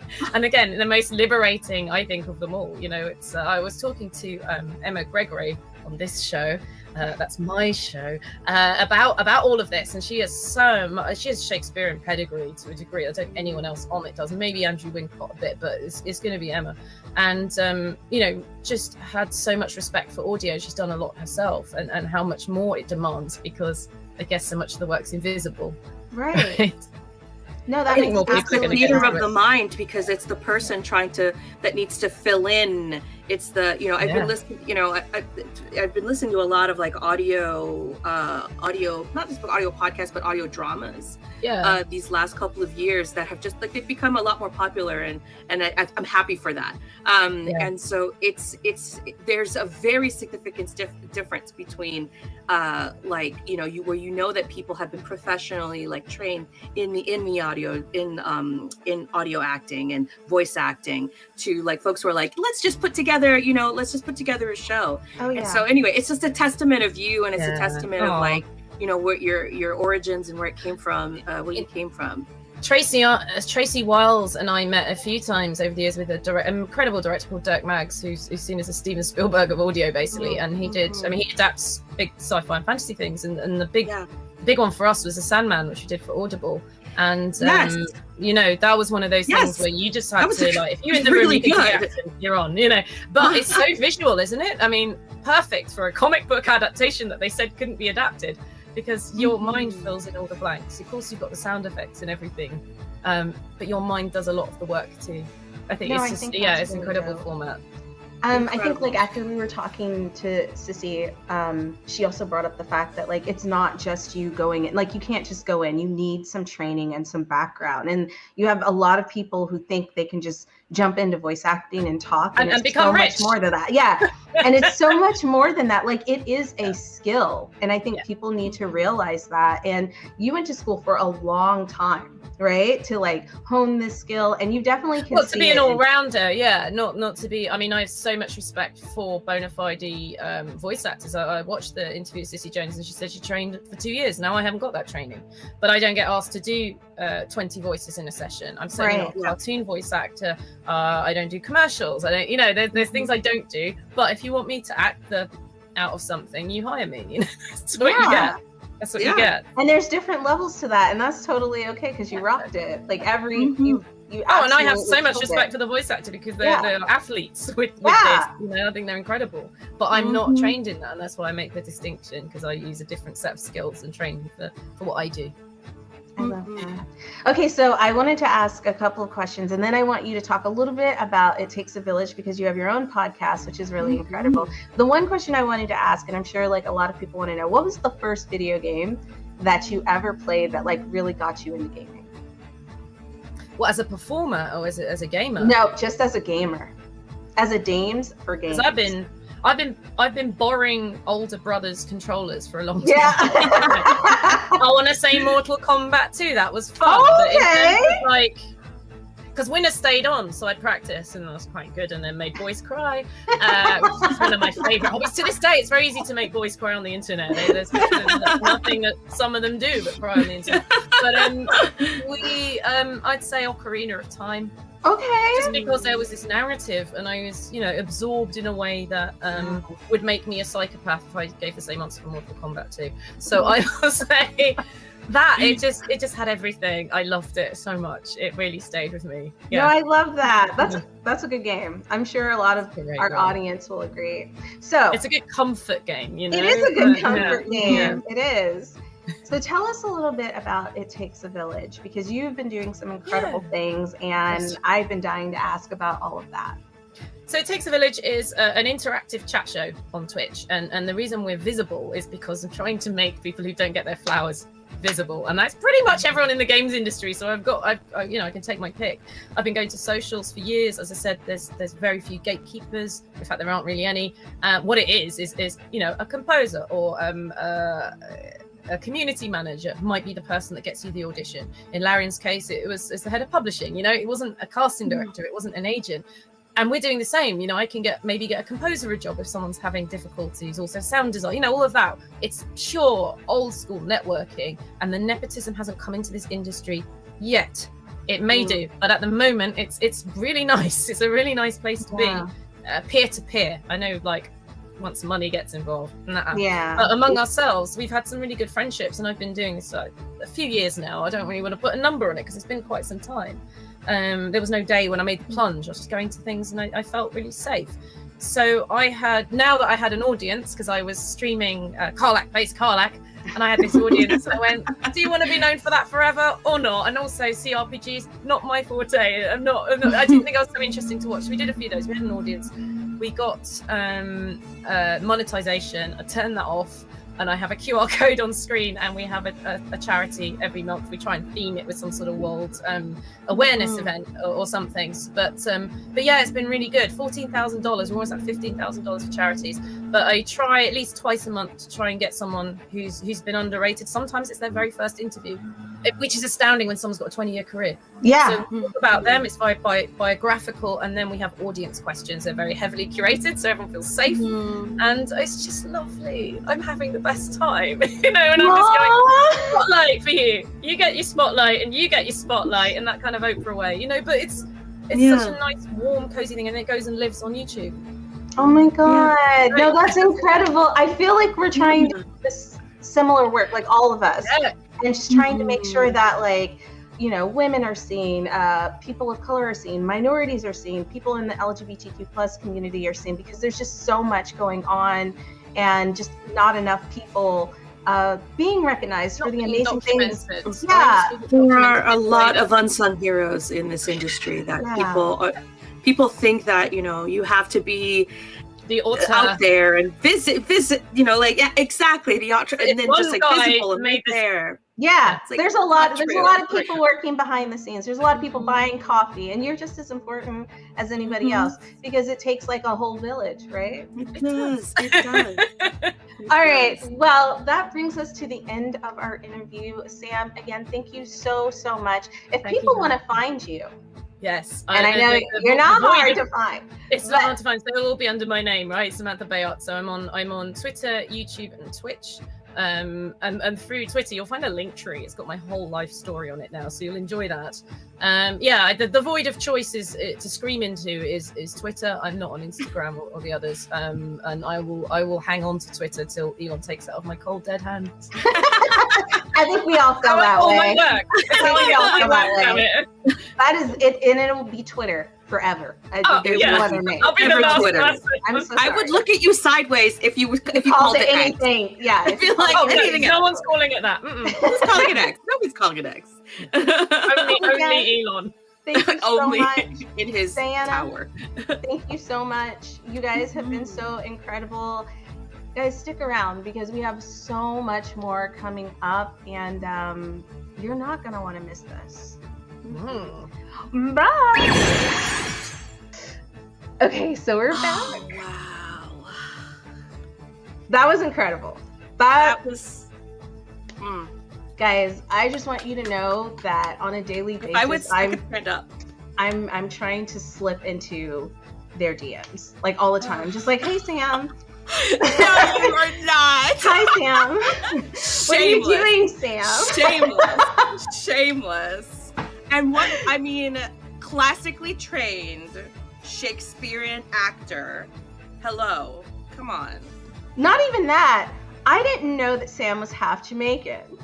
That's fantastic. That was incredible. That's like, you heard it here, guys. Like, those are some things you never even like notice about people. But her culture and things, like, it's a part of what comes out of her when she's acting, you know? And listen, that is why I'm slipping into her DMs on a daily. Just, you know, just saying hi, you know? Yes. And how are you doing? What'd you have for breakfast today?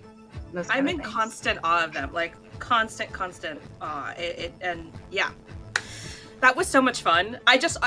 All I could do was just like sit there and just like listen. I could probably have gone for like another hour. The only crime is that our interviews are so short, you know, because there's so many things that you can learn from these individuals who are in the industry and doing incredible things. So let's just give a shout out to Sam again. Thank you so much for taking the time to come on and talk with us. It was incredible. Going back into time just to do that, I'd do it all over again. I would. Definitely.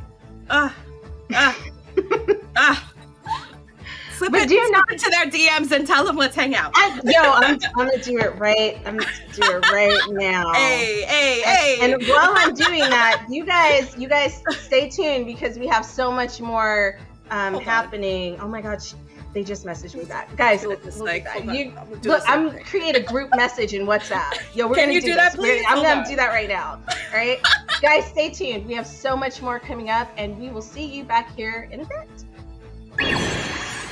Hi y'all, my name is Kate Sanchez. I have been in the industry for about 6 years as the editor-in-chief and site runner of ButWhyThough.net. I got into gaming because of a person named Lara Croft. My mom bought me a PlayStation and Tomb Raider 1 and Tomb Raider 2 when I was really young, and she became my gateway into the world of gaming and dynamic platforming, and I've been in love with it ever since. And I continue to work within the industry because I believe that gaming is one of the best ways to build community and connect with others, and also grow ourselves by playing new stories from new voices and diverse voices, as well as embracing and breaking all the boundaries that we think that gaming and its gameplay styles can be.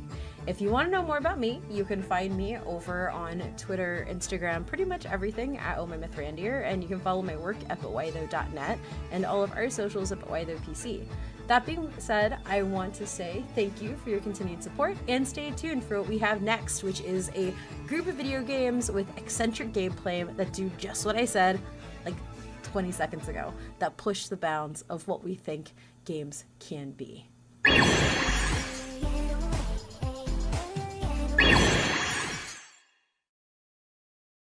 Hey everyone, I'm Whitney, and this is my daughter Nova. Hi.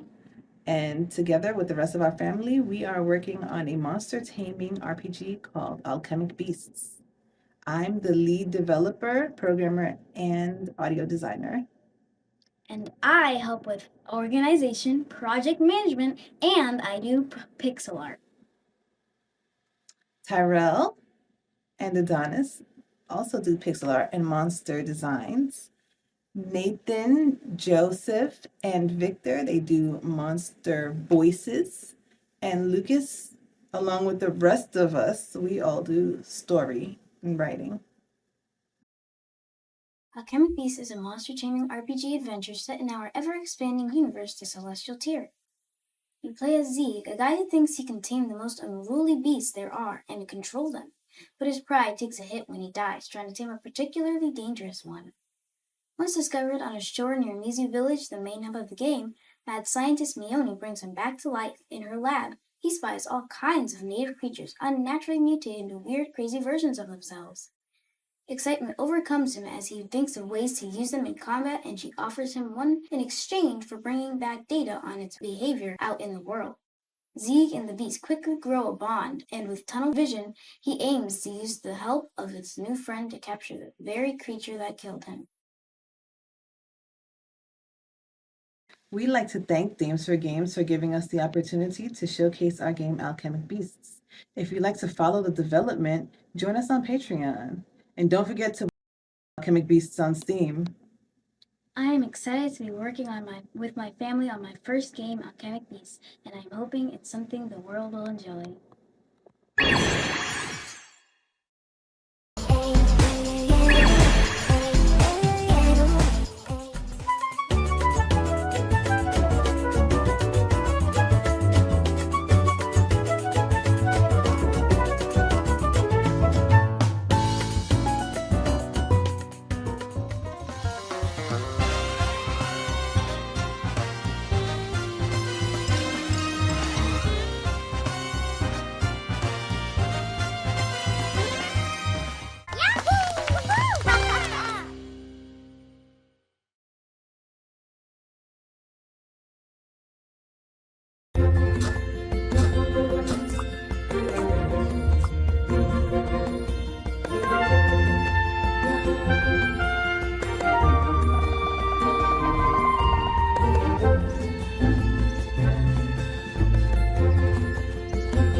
Your tavern, The Wayfarer's Inn, is a place where you meet a cast of colourful adventurers. Mix magical drinks to help your patrons succeed on their quests.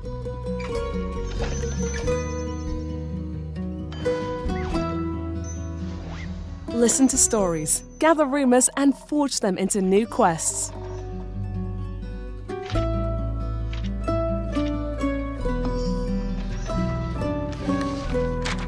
Explore the stories of more than 18 different characters that are visiting your tavern.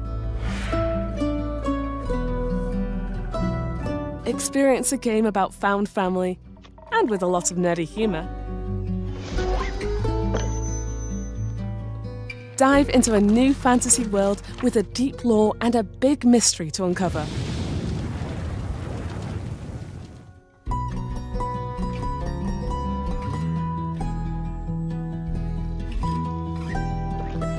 Don't forget to pet your dragon familiar. They're doing such an amazing job slapping up all your mistakes. Tavern Talk, coming this June.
Pixelia, where you can live your life the way you see fit. Shape your Pixelian's life with many interesting activities, such as reading a book, cooking, or painting. There are many job opportunities for you to explore, from waiting tables to playing on a basketball team or getting your hands dirty in the kitchen. If none of this is for you, strut your way to stardom under the spotlights, or strum your sweet guitar songs on the street. You have complete control over how your Pixelian will look and how you want to decorate your space. With a variety of flooring, wallpaper, and furniture. The choice is yours.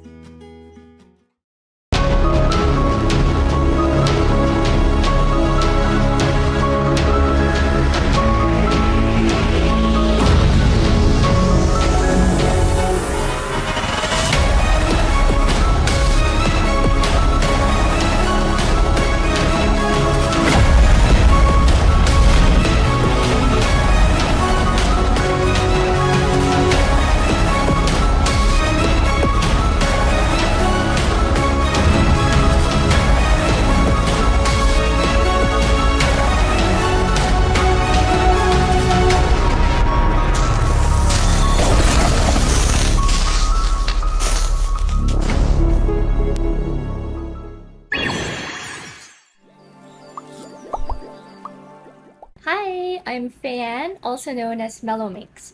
I'm an artist and solo game developer from the Philippines. I've been a professional artist for about 15 years now, mostly working on fabric and wallpaper prints, as well as my own small, slow fashion brand. As an artist, I love creating my own little worlds. And game development is kind of the perfect medium for this, where I can use coding to make my art come to life. So last year, I started learning game development, and so far I've made a few tiny cozy games involving playing with kittens, gardening, and decorating. Right now I'm working on Air Garden. It's a cozy game where you grow plants and pop bubbles to clear away toxic air, slowly revealing the beautiful garden you've made. In Air Garden, some plants produce clean air, which you use to grow more plants. And some plants absorb toxic air. And some plants do both.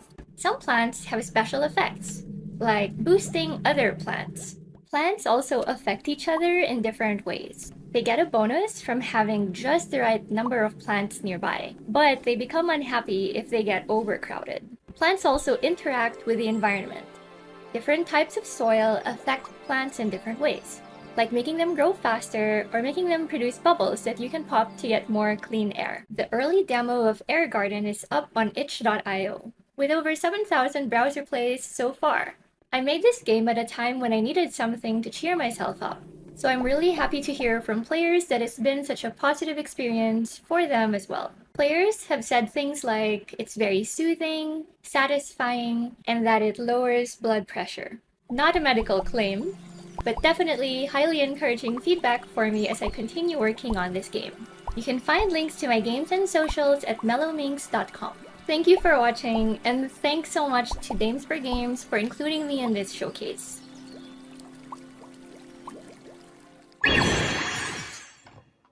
Oh, we're back. We're back. Sorry. Oh.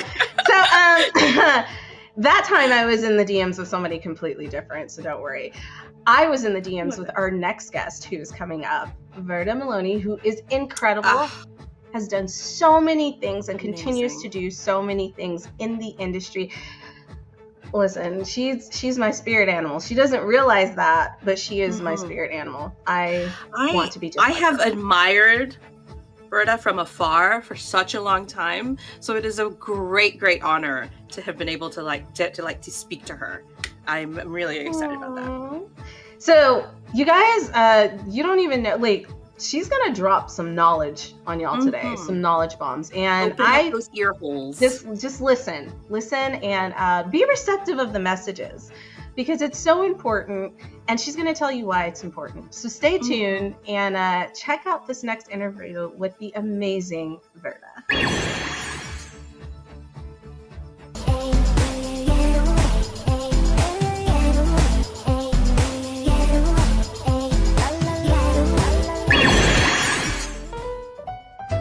really grateful that women, and very specifically Black women, can feel seen, heard, and healed in my social spaces.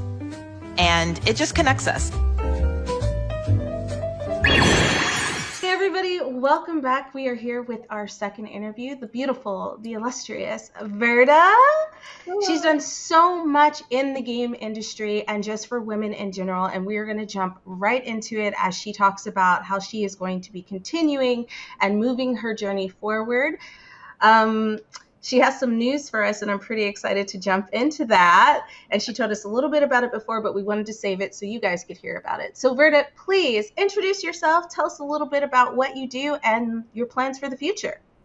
My name is Verda Maloney, pronouns she, her, and my motto in life, for those that have known me, is that I'm all love with appropriate doses of rage. I love that. And it is, and I live at the intersection of love and rage. And so that is how I found myself co-founding the Gamers 4 years ago.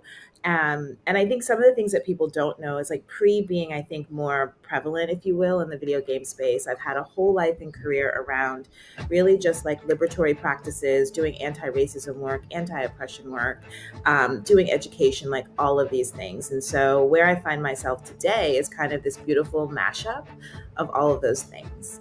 And the other thing that I always share with people is, I don't know, I grew up not thinking you could be kind of what they call now a multi-hyphenate and just do a lot of things. Mm-hmm. And I'm the center of that, right? And so I've just been really fortunate to find people that have let me like kind of be myself as I figure out this path on the journey, which has led me here to this wonderful conversation today.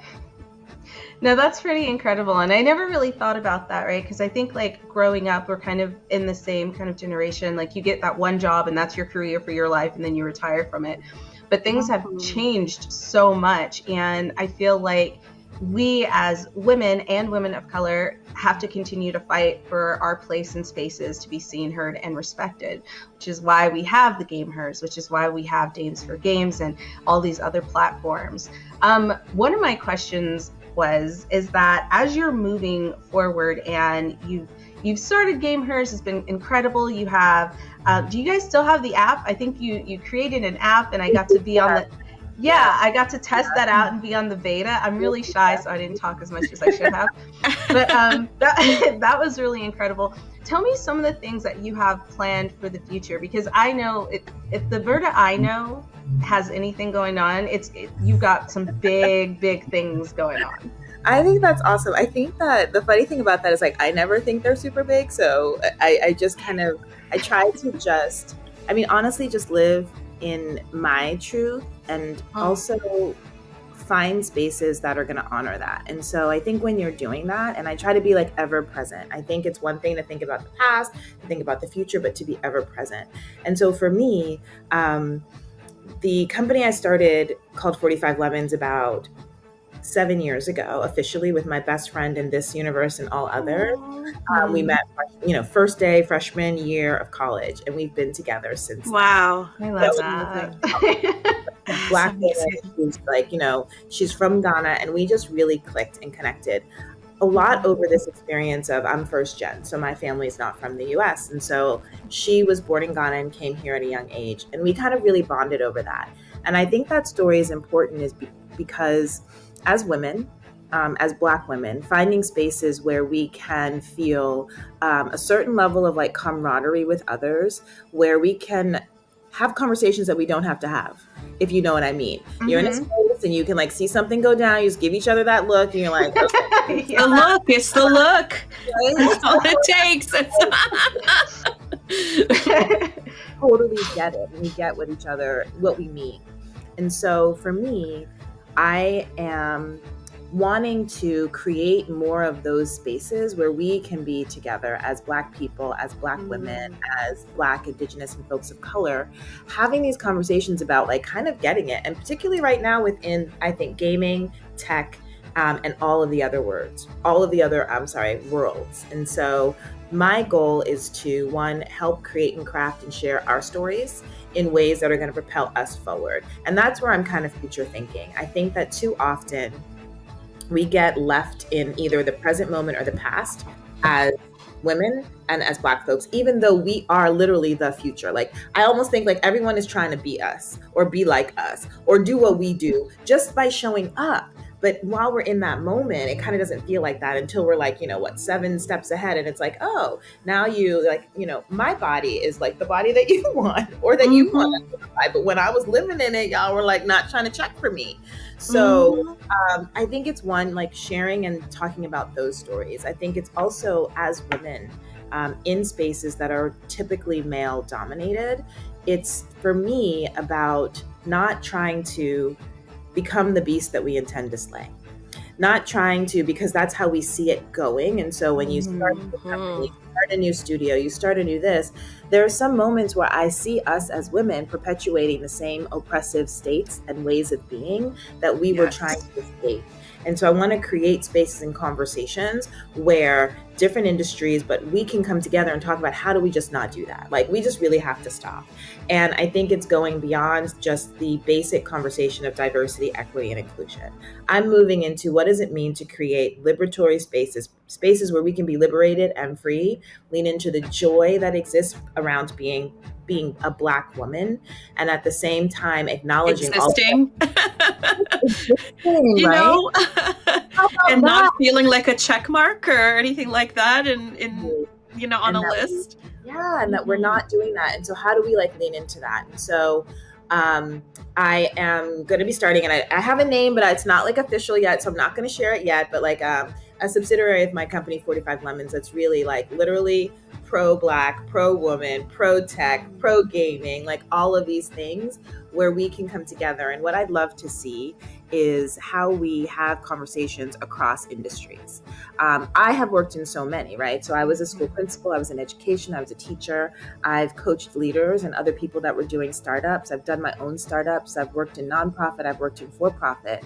And at the core of all of that was I was really mad about some of the stuff that was happening. And when I say that rage and I say it's appropriate, we should be angry. We should be angry that we don't see ourselves represented and that other people should be angry about it too. We should not have to carry the torch of the anger about it, right? But what does it mean for all of us to see that and say it's not okay?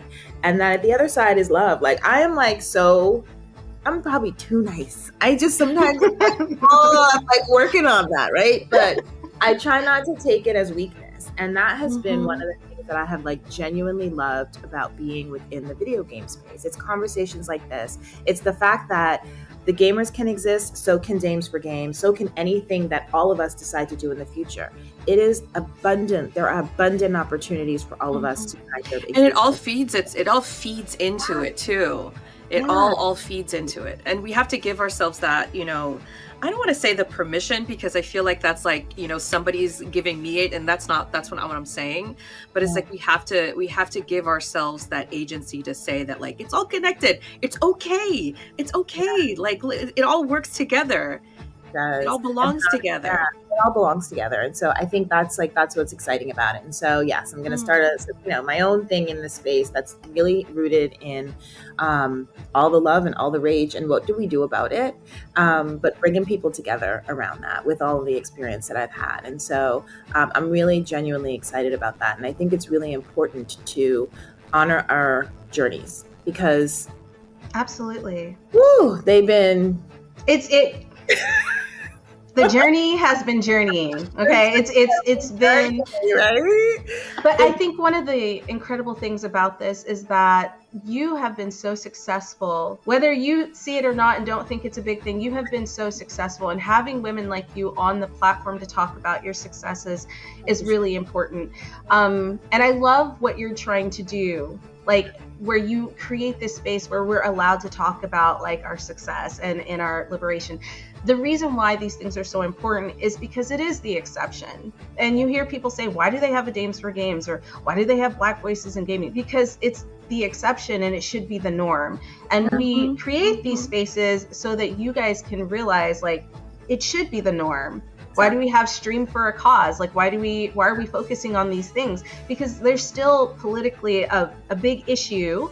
And just within our industry, just within corporate America, we are still hiding people, and that shouldn't be hidden. We're still not giving people their flowers that should be getting their flowers because it takes all of us to make these things work. You have some very prominent people who are doing amazing things, and you've never even heard of them before because we don't talk about them. We don't talk about and them. then also they also need to justify. I think a lot of the time for us, we constantly need to justify why we're here. Do you know what I mean? And it's like the rest of our peers who are on the same level don't have to. And we have to work, double, triple, quadruple hard in order to be like, no, I have my degrees, I have my years experience, and so until we get to a point where that is not necessary, these spaces are necessary. Exactly. And when we get to the place where they're not necessary, they're icing, right? It's beautiful to still have it. And I think that there was this thing I heard, and I can't remember where it was, but if you think of college courses and how there's the college curriculum and liberal arts, but all of the electives have to do with you have to take an elective in order for it to be about Black women, right? Or in order for it to be a women's, now they have women's studies, things like that. But because there was a fight for that to even be studied, until we don't have to fight for those types of things to be just included as part of the general everything, that is why these spaces are necessary. And I think the other thing that's really important for people to understand is that we are not doing this so that people that are not Black won't have. We are not doing this so that men won't have. We are doing this because what people have to fully understand is that if you can and do liberate those that systems typically marginalize, everyone will be free. It's not about, right? Everyone will have an opportunity. If within gaming, we don't have to always talk about how women are not represented in the ways that we want to, in the ways that are more, various and diverse than what they are right now. When we get to a place where that's not the case, everyone is going to benefit. And I think often, right? Because you get to see this, you get to see how how beautifully diverse all of this is, and how knowing that and being a part of that really helps everyone. So I just feel those are some of the things that I want to lean into. And I think it's going to take honest conversations like these. It's going to take creating spaces like this, because so often, I think Diana, you were saying this, that you won't know the story unless someone tells you sometimes. Yeah. And you just got to believe it when you hear it. That's the other thing. Don't act like you're not telling the truth, okay? For real.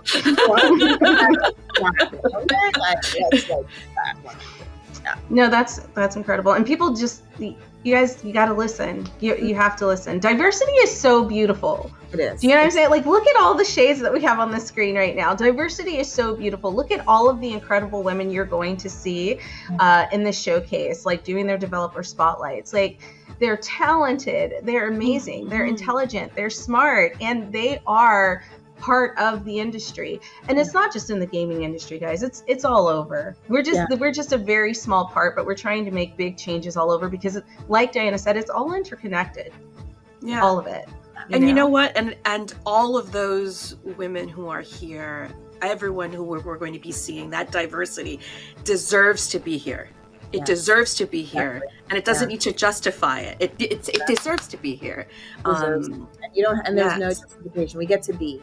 And I think something that's really beautiful to experience at this moment, right, in 2024, is we are living at a time where young people are growing up with games in their hands. They're growing up with gamification just being something that's a part of their life. Yep. They're growing up at a time, and now we have so many Black, Indigenous, folks of color. We have queer folks. We have so many people that would not have had a seat or a table anywhere having them that we can learn from. That's what's blowing my mind, right? Because when I think of when I was younger and anything that you saw that was video games, right? But now it just wasn't us. And that was a deliberate decision. And now we have a deliberate movement and a deliberate opportunity to see people in education, getting degrees, PhDs in education, content creators. I'm blown away by this moment. And I'm just really excited to seize it, while at the same time changing all the, I'm not going to curse, all of the, you know what I want to say. Yeah. Yeah. Y'all know. Y'all fill in the blank. Y'all fill in the blank. I'm hearing We hear it over here. Oh my God, Verda, I love you, and I love that you came on to like talk with us and like share your story and kind of like your vision for what you want to see for the future. Because I think we can all agree here, we just want to be included because we deserve to be seen, heard, and respected, right? Yes. Like And without us, you can't have some of these things. And come on. Exactly. And we shouldn't have to fight all the time. Go ahead. I'm so sorry. No, and I want to say thank you, because creating these types of platforms are essential. And I think I'm just grateful to be part of it. Aww. Stop it. Listen, when I started out, quick, and then we're going to end. When I started out, like, I saw what Gamehers was, and I was, like, super excited. And then I saw Verda, and I was like, oh, my God. And this is when I was, like, doing a small little podcast about mental health and social justice. And I was like, please come on to our show. I was doing everything to get her on the show and just talk to her, because it's so nice to see someone who looks like you in a position of success. And it doesn't matter what race you are, what ethnicity you are, seeing people who look like you succeed is always a boon. You're proud, you're excited, you know what I mean? It's someone that you look up to. So I just want you to know I'm continuously looking up to you and what you do and what you create. And if anybody wants to follow up on you and learn more about what you're going to be doing in the future, what are your socials? Where can they find out more about Verda? I mean, at Verda or at Verda Maloney and all the places. There are not that many of us in the world, so I'm going to be pretty easy to find. And 45lemons.com. And you can go there for like more updates on everything. So I look forward to continuing the conversation. Awesome. Well, guys, thank you so much. Make sure you follow Verda. Make sure you follow what she's doing. And just really quick, even if you're not a woman of color, like, this isn't excluding you. We need all of us to make these things happen. That is why we create these spaces. And we also need men allies. So if you want to be supporter, please be supporter. Yeah, we're all working together. But we just want to take a moment to shine some light on some people who are doing some incredible things in the space, because they deserve it. So thank you so much for interviewing us. And guys, well, not interviewing us, letting us interview you. It was a collaborative effort. Yeah, it was. It was. Teamwork, okay? Thanks so much. And guys, stay tuned, because we have a whole bunch of trailers coming up next, and we have some more spotlights. We'll talk to you soon. See you in a bit. So, Diana, what did you think about that interview? I am in awe. Honestly, my first word that like popped up into my brain, I was gonna say I'm gagged, but like, I don't know if that's appropriate. I'm gagged. That's all I'm doing. Excuse me, because I just, there is so much knowledge. There's so much knowledge dropping there. It's like, I said it in an interview. It's like we all rise together. We all need to rise together. We all need like these safe spaces in order to communicate with each other and to learn from each other and to grow, because we never stop growing. And just hearing her talk, it's just another interview that could have gone for an hour, and I just would have been like, yes, the whole time. Yes. She's iconic, isn't she? I don't think she realizes it, but she is iconic. And the fact that she's done so much and she continues to do so much. She was a principal. She started an art school. Like, she has done incredible things. And honestly, when you have someone who can come on and talk about their accomplishments while also saying, I still have room to grow. There's still so many more things I want to do. That is so awe-inspiring. And she's a busy woman. Wonderful. My goodness. And I just think it's wonderful, and it's just like another lesson that shows us that not all of us have the same path. You don't need to be in this industry. It's like programming. Programming is not the way into this industry. There's a lot of different ways into it. And there's a lot of things that we bring to it that makes this industry so interesting and so wonderful and so great. And I'm inspired. I'm ready. I'm ready to go march. For the people in the back. She said, I'm ready to march. Yes, I'm being dramatic. I told you, I'm gagged. Like right now, I'm just like. I know. I love that. I'm feeding off of your energy. But I'm ready. I really hope you enjoyed that interview. Please make sure to keep up with Verda and follow her on all of her socials. She is an incredible person doing incredible things for all of us. And her overall message is that we, like Diana said, is that like if we work together, we can all rise together. There's room for everyone. And I love that. But okay, you know, we do have some more for you guys to check out before we peace out of this joint. And don't forget to stay tuned because Stream for a Cause is also going to have their showcase. And I hope you watch the Black Voices in Gaming showcase because they also dropped some knowledge bombs. Girl, there. it's not a hope. They better watch Black Voices in Gaming. They better watch it. You heard it here. I said it. I'm pointing here, but she's probably over here. I don't know where they're going to put the camera. Anyways, Diana said it, so listen to her. She's incredibly smart. And let's keep going because after this, we're going to wrap up the show. But guys, stay tuned. Stay tuned. Okay, we're not done yet. I might order some more taquitos, and I'm about to slip back up into some DMs. So. Oh, hold on a second. I have to create the group. I'm gonna do that right now. I promise. I'm gonna do it. You cut me out? No, I'm doing it right now. I'm doing it. Okay. All right. All right, guys. See you in a bit. Hi, I'm Leah at Mouthbottoms on all the socials, and I am a motion designer. I've been working in games for 4 years, but I've actually been doing motion design for over a decade at this point. As an only child with ADHD, I have spent so much time playing Harvest Moon on my GameCube that it's actually resulted in a real-life garden as an adult. So no one can say that I've never touched grass. As a lady who loves horror, puzzles, and incredible artwork, I'm very honored to get to introduce Indie.io. They've got a couple games coming out that are right up my alley, and I sure hope they're up yours too. Hi Deans for Games, I'm Katie, Head of Marketing at Indie.io, formerly Freedom Games. I'm excited to be here today with two of my colleagues to talk to you about some of the upcoming games we're publishing. First up is Renaissance Kingdom Wars by Reverie World Studios. This game is a grand strategy RTS hybrid where players experience a unique blend of grand strategy on the world map and intense real-time battles on the ground. Lead your troops to victory and become a lord of a city as a reward, where you must manage the economy and carve a domain of your own. Next, we have Chronomon, developed by Stone Golem Studios. If you're a fan of monster tamers, farming sims, and pixel art, this game is tailor-made for you. Chronomon is a monster taming experience, but it incorporates beloved elements of simulation games such as farming, foraging, and cooking, creating a delightful blend of gameplay. Each playthrough is unique, thanks to branching storylines and choices that matter. Hi, I'm Victoria, the QA manager here at Indie.io, and I wanted to tell you guys about 2 games that are coming up, which I'm really excited for.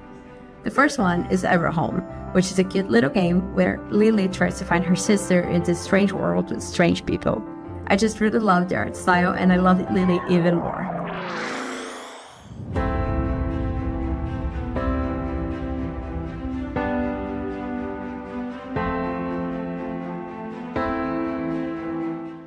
The second one is Immortal Hunters, where you play as a hero destined to fight off these terrible monsters in a world that is post-apocalyptic and controlled by the church. I just find it really cool, and it has amazing combat mechanics.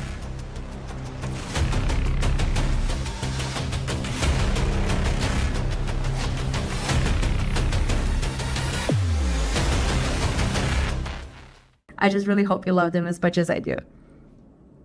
Hi, I'm Carrie King. I'm a game designer at Indie.io, and I kind of wanted just to give y'all some insight on some upcoming titles we have that I'm really excited about.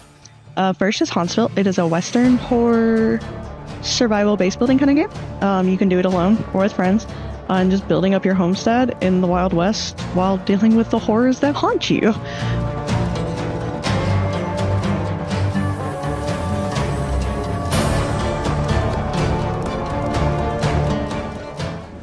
The other game that I'm really excited about is SCP Fragmented Minds. If you have any interest in the SCP franchise, definitely this is going to be one you have to check out. All I can really say is you will be quite immersed in the world, and especially Mars Site 113.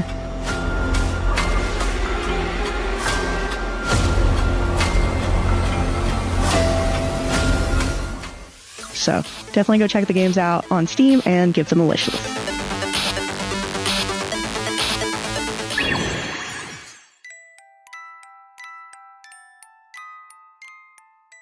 Hello everyone, I'm Laura, co-founder of Party for Introverts, a London-based studio creating emotion-driven games. As a small team, my work at Party for Introverts includes serving as art director, producer, animator, and editor. Coming from a theater background, I especially love focusing on story and character development, creating worlds and experiences that resonate with the player. As such, I also serve as voice actor of the protagonists in our upcoming project, Cabernet. Cabernet is a 2D narrative RPG set in a 19th century Eastern European-inspired world with a modern twist. You play as Lisa, a young doctor in training turned vampire. In Cabernet, you must navigate your bloodlust and the choices of eternal life, uniquely confronting themes of alcoholism, corruption, and social conflict. Shift into a bat, hypnotize your meal, or become invisible. Battle your hunger and morality, deciding whether you'll drink just enough to survive or become consumed by the thrill of the hunt. If a taste of the vampiric life sounds appetizing to you, you can wishlist Cabernet now on Steam, as well as play our demo for a limited time. Many thanks to Dames for Games for shining a spotlight on so many incredible female-led games, and including Cabernet in this wonderful community. I hope you'll join me on Lisa's journey.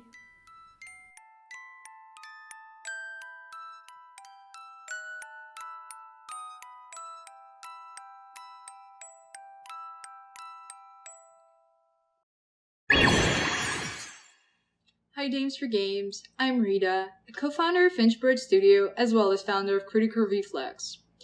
So I'm here to talk about Freak Sleephead, that also happens to combine my two favorite things.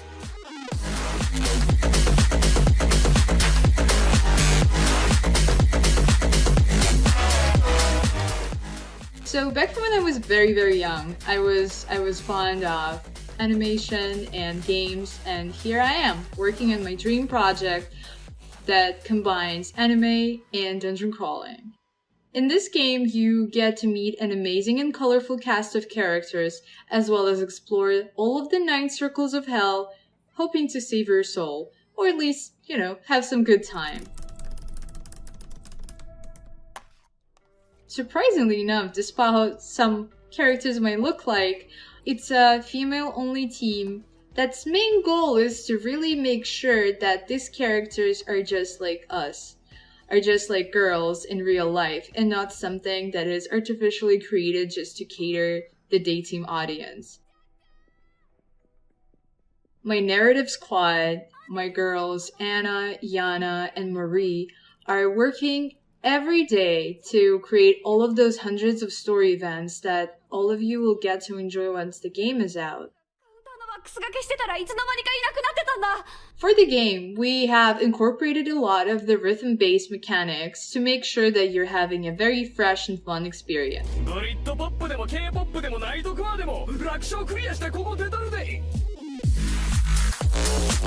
As I said, the game is combining a lot of genres together. And I'm so happy to have Anna on our board to help us with making sure those are both fun and that they are very unique. Thank you for having us here. Bye Dames for Games. I am so happy to be able to talk about my favorite things. Hi, I'm Charlotta. I'm one of the co-founders of the Swedish-based indie game studio Magnetic Lake. We are a developer duo currently making the game Paris Transylvania. It's a vampire-slaying pachinko roguelike deck builder. We have combined elements we love from card games, roguelikes, and peg poppers to make the most fun and exciting deck builder that we can. In this game, you play as the cake-loving last queen of France, Marie Antoinette, as she escapes the guillotine in Paris. She flees, takes the wrong turn, and ends up in gloomy Transylvania. There she must battle the noble, wicked vampire clans that rule that world in order to free the people and become a hero. In my work, I'm all about storytelling and bringing exciting content, characters, and worlds to life. As a passionate gamer, this has been a dream of mine, and I'm really happy to be able to work in this industry. I also have a really soft spot for female heroes. I'm really happy to be able to bring her into this game. The game is available to play on Steam, and it plays fantastically, even though it's still a demo. If you want to share any feedback, ideas, please join our Discord. We would really love that. I also want to thank Dames for Games for including us and creating this space, and for celebrating women in games. Thank you so much. Goodbye. Well, guys and gals, it's that time. And you know what? We never really say goodbye, because what I've said before is what I'm going to keep saying. We're going to be back, and it's going to be bigger, and it's going to be better, and we're just going to keep growing. But before I do say goodbye, and before Diana says goodbye, we want to give a shout out again to all of those who have helped us: Twitch, Steam, IGN, GameSpot, and to those amazing people who keep throwing all their money on us: HeroCraft, Indie.io. Yeah. Thank you so much, because without your support, without your help, we wouldn't be able to accomplish what we're doing. And to all of the other organizations out there who are creating spaces so people can feel seen and heard and feel respected in their own right. Huge shout out to Black Voices in Gaming, who has continued to uplift Black voices in the community. Huge shout out to Stream for a Cause, who we actually partnered with to do a scholarship, who continues to strive and uplift voices in the LGBTQ+ community. And everyone else out there doing the incredible work. Because listen, we don't all get paid for this, but we do it because we're passionate about it, and it's really, really important to us. So thank you. I appreciate you. My name is Destiny, if you didn't know. And I'm the creator of Dames for Games, and I do a lot of other things in the industry. And you can find me at DMVC32 pretty much anywhere. And if you find me on other platforms, keep that to yourself. Keep that to yourself. Keep that to yourself. I'm talking Instagram and Facebook. What are you thinking, Diana? Oh, I don't know. Okay, so, and I'm Diana. Anyway, I'm Diana, and you can find me at GirlPantsGR on Twitter, because it's always going to be Twitter and it'll never be X. Always Twitter. And then you could just go to my link tree right there, and then there's all my links right there. So wait, are we gonna put that right then? We're gonna put it down here. Can we have sparkles on it? Like, I mean, I'll see if we can do sparkles. Right now we have stars and planets. She's asking for a lot. She's asking for a lot. I'm doing it. Oh, this is the sparkles. This is us doing the sparkles. I'm doing it right here. All right, guys. So that's it. That's the end of the show for now. But stay tuned, because we plan on doing some incredible things the rest of the year. And I forgot to drop this in, but I think this is the perfect thing, because I'm leaving the best for last. Go check out the Steam event, because all of the developers that we had on today's showcase, if they have a game on Steam, it is there. Go wishlist it. It's so important for them. It really helps them, you know, that conversion rate, those sales, you know what I'm saying? We're trying to make millionaires here, you know what I mean?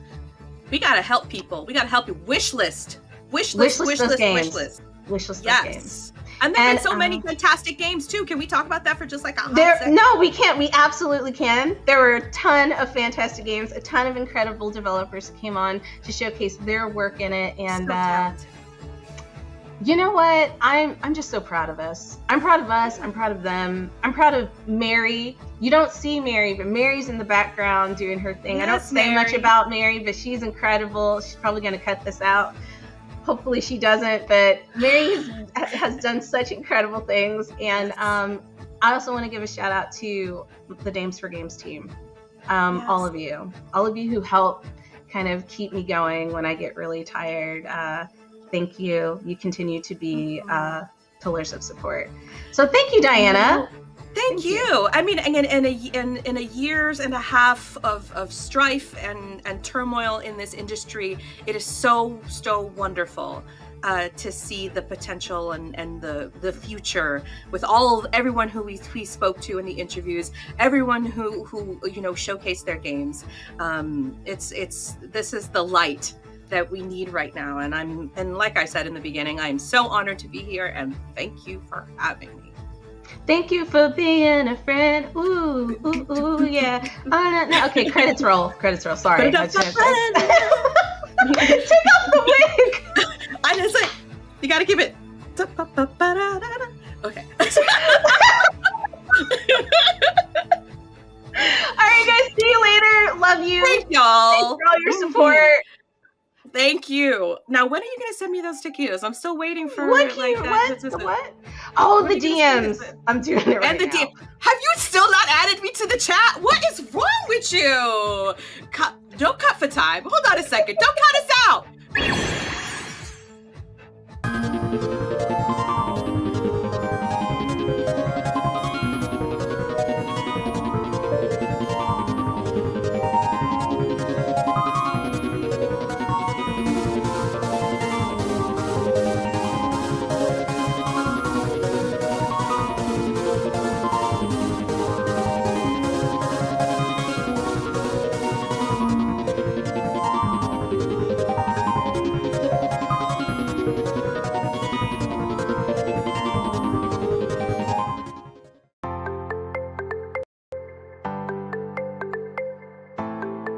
I stream for a cause. Make a difference. I stream for a cause. To advocate for change. I stream for a cause. To be part of a community. I stream for a cause. To give back. To give back. To give back. Stream for a Cause is a nonprofit organization that collabs with streamers and content creators alike. We work together to fundraise in order to provide grants to local grassroots initiatives and nonprofits around the world. They also offer a sustainable future program that is designed to create a supportive environment for organizations to address their specific challenges with the end goal of organizational growth, resiliency, and sustainability. And it doesn't stop there. It doesn't stop there. It doesn't stop there.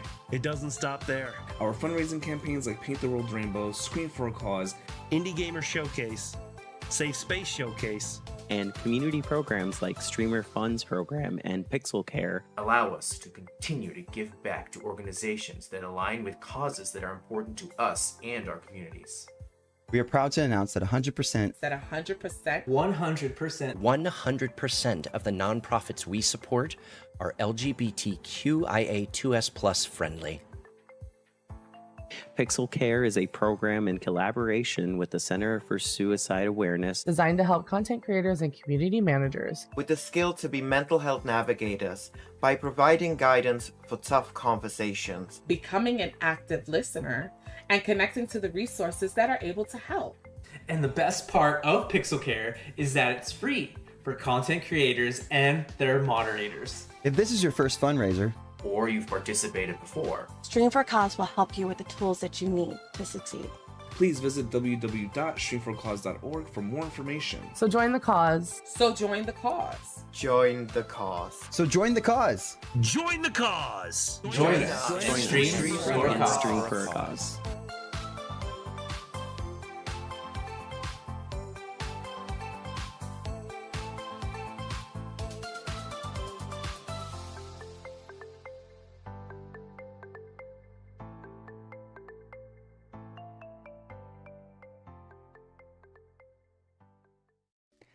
Every time I see that video, I'm always so excited because our volunteers are just so cool. Hi everybody, my name is Robbie and I'm the Executive Director of Stream for a Cause. SFAC is a great nonprofit that above all else believes in community. And our content creators, like the Funko Beard who put that video together, just really embody what it is that we look for in a community. I think for all of us, community can mean a lot of different things, and the reason I'm so passionate about indie games is that they have such a wonderful way of grasping what community can mean to different people. This year, for our Queer Indie Game Showcase, we were given this amazing opportunity to appear here on IGN, and we are so grateful for that. And to really draw home what community and diversity means, we asked all of these different studios, why is diversity important to you?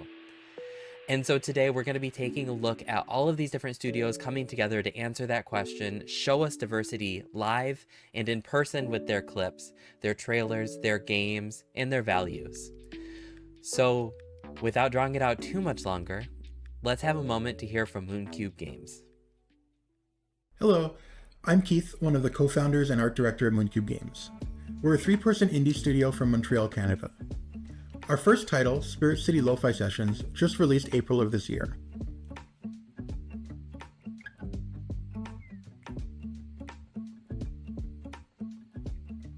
Growing up as a queer black kid in the 90s, I loved playing RPGs and going on amazing adventures. There was nothing more exciting than leading a party of heroes into epic battles against world-ending villains.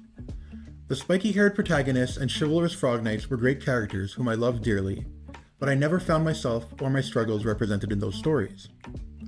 While this didn't take away from my enjoyment of the games, seeing a bit of myself reflected in those characters would have gone a long way to help me understand myself better.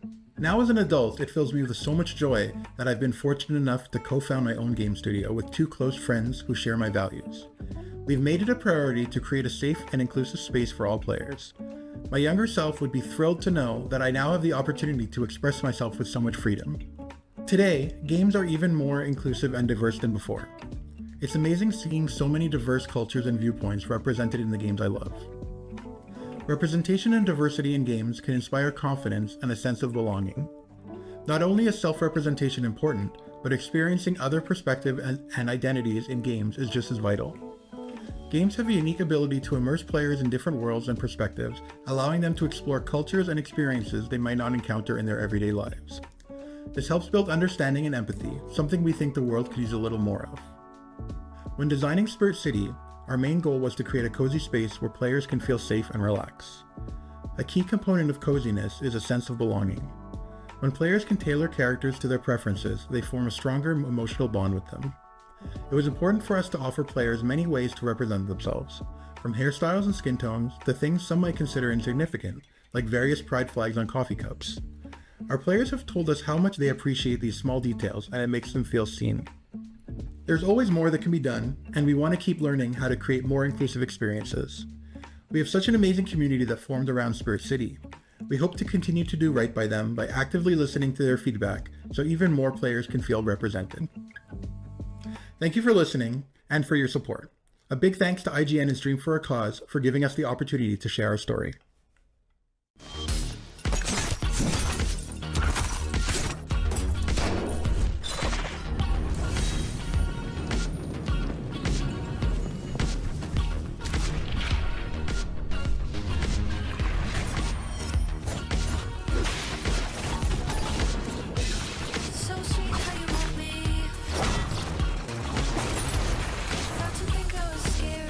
Oh, well, hello, you two. Name's Sunder. Isaac Brooks. Pleased to make your acquaintance. So much has changed since we first met. For me, at least. Hi. Hey. Hey. Hey. Well, hello. Hi. Mm-hmm. Good day.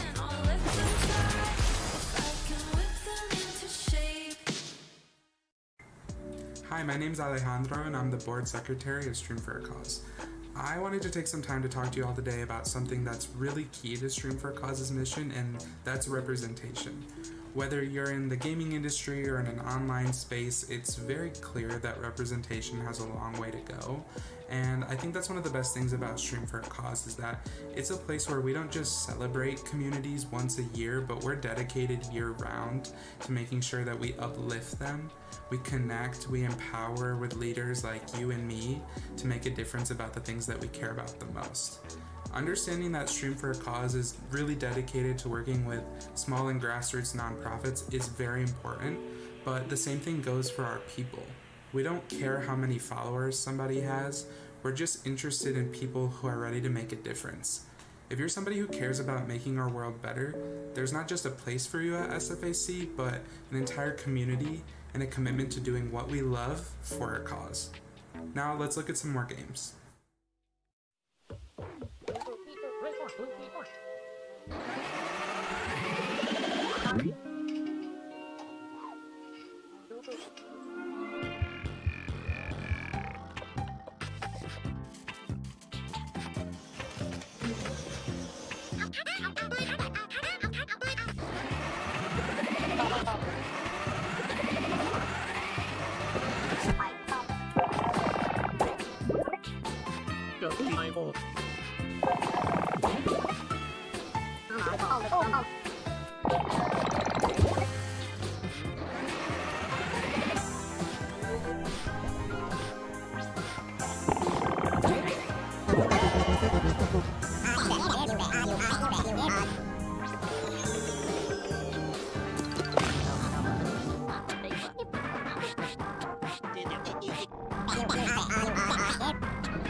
Hello, my name is Raleigh Hansen, and I am a member of the Stream for a Cause Board of Directors. On behalf of all of Stream for a Cause, I'd like to take a moment to thank all of the indie studios and developers that have worked and supported Stream for a Cause, our events, and our volunteers over the past 4 years. Indie games are a massive part of the games that our volunteers in our communities play, and are often central to Stream for a Cause's programming in events like the upcoming Queer Indie Games Showcase. The support from indie developers and studios helps make our events accessible to everyone who wants to participate, whether by donating game codes, uplifting voices, or generally elevating the work that we're capable of doing, including providing support for our Community Fund program, our Sustainable Futures coaching program, our Pixel Care mental health support program, and by providing direct streamer support for our volunteers. Again, I would like to acknowledge all of the studios and sponsors that have given us support, so thank you for all that you do. Now, let's check out some more games.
They came for my home. They came for my friends. They came for my family.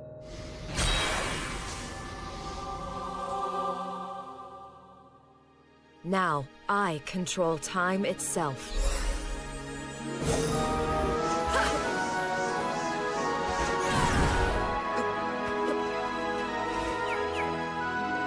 I will use this power to change history, no matter what the cost.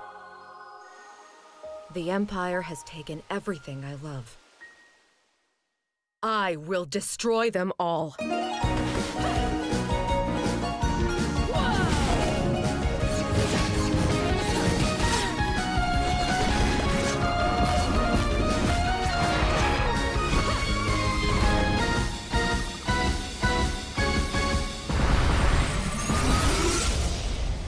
No one will stop me.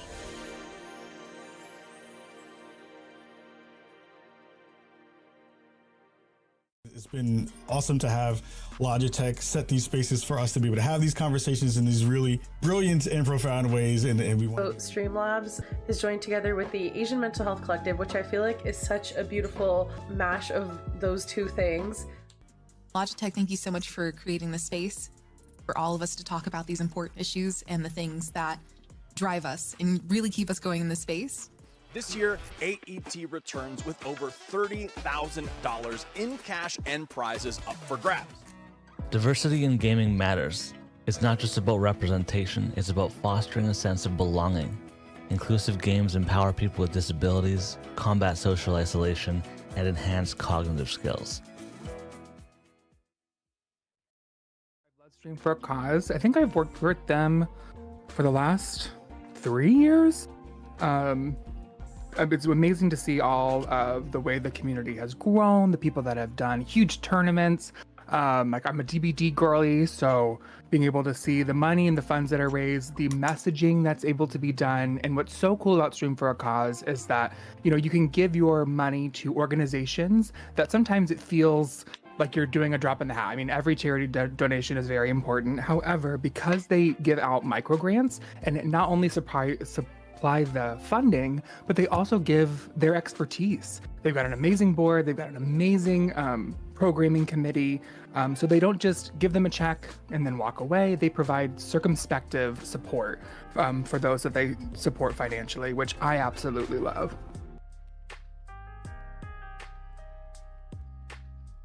Right away, here's California Reaper. Supposedly,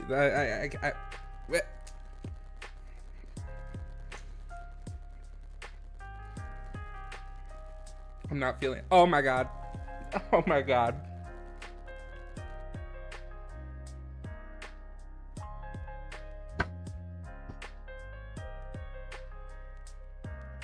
Why am I things? What? Oh!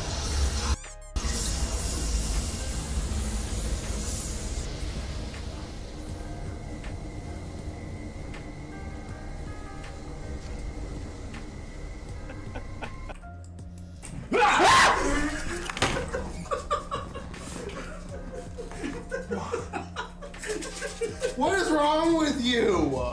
Unlock. Get some shaving cream on my face. We reached our goal! Woo!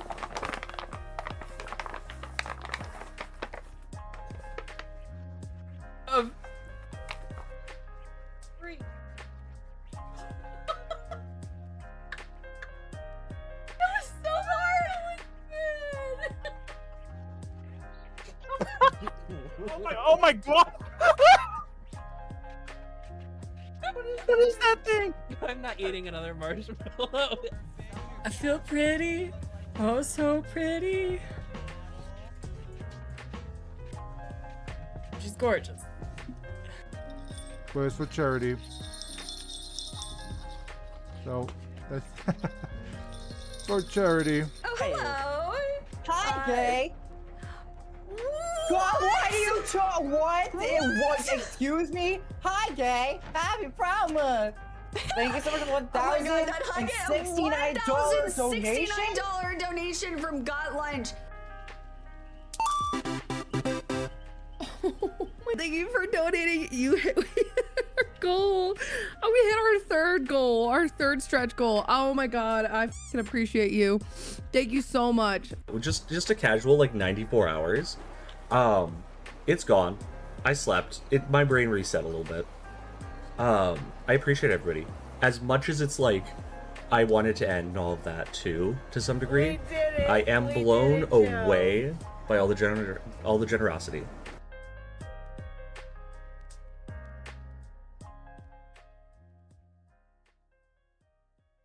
Hi, my name is Morgan from the Game Bakers. Hi, I'm Lauren from the Game Bakers. You may know us for our games Fury and Haven. Fury is an intense boss rush where you fight your way to freedom. In Haven, you play as a couple who left everything behind so they could be together. Our main focus is making games you remember long after playing. One of the ways we do that is by creating stories you have a strong emotional connection to. We want our stories to speak to everyone and players to identify with our characters, so they really resonate with what they're going through. Love stories always end badly. Ours doesn't. No, not ours. But ours isn't a story. What's even better? It's real life. Devs play a big role in making gaming more inclusive. We decide what our stories and characters look like and what our accessibility menu allows. For us, it means providing people with games they can play and characters that look like them or have the same aspirations as them. I was just thinking, there has to be others, right? Others like us, who love one another, trying to escape the matchmaker? Sure. So? Well, I was wondering, shouldn't we, help them? Send them a message? Tell them about Source? The couples update for Haven was our way to live up to that. We couldn't ship the game with all the couples we had originally planned, but it didn't seem right to only have a playable straight couple in a game about the freedom to love who you want. Adding the option to choose their genders was a huge commitment for our indie studio, both in terms of time and money. But it was the right thing to do. Haven, a lot like Fury, is a game about freedom. In Haven, you escape your home planet to be with the person you love. There's a clear connection to the queer community, and we really appreciate your support. Thank you, and happy Pride.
Hi, I'm Glabarella, and one of my favorite things about working with Stream for a Cause is their focus on equity and working with organizations across the globe that give voice to those who need it most. Being able to use my platform to raise awareness for these organizations has meant so much to me as a content creator. Now, check out some of these other games.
Hey everyone, I'm Rob Thompson, one of the co-founders of Gaming Games.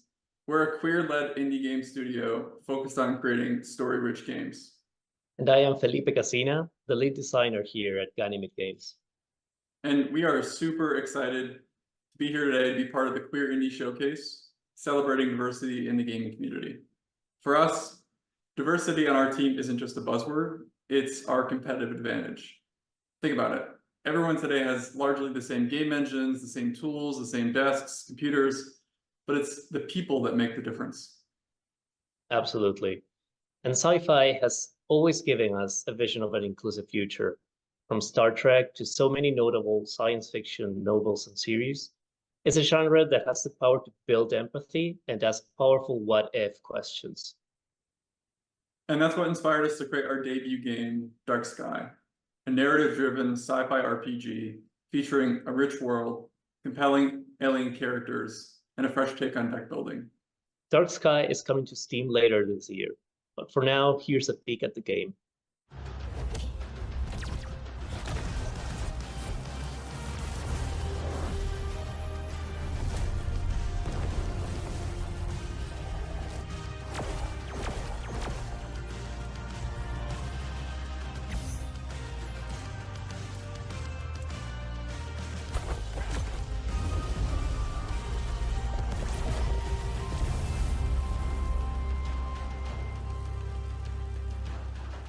Big thanks to A Stream for the Cause and IGN for putting this event together. A shout out to all the other devs doing amazing work. Thank you, and thanks for supporting diverse voices in gaming. My name is Surreal, and I want to chat with y'all about the power of video games. Video games have the power to make us feel like gods, and the power to take us to places far beyond this earthly realm. Video games balance the power of nostalgia and of change, and whether it's for good, evil, or something in between, video games have the power to conquer.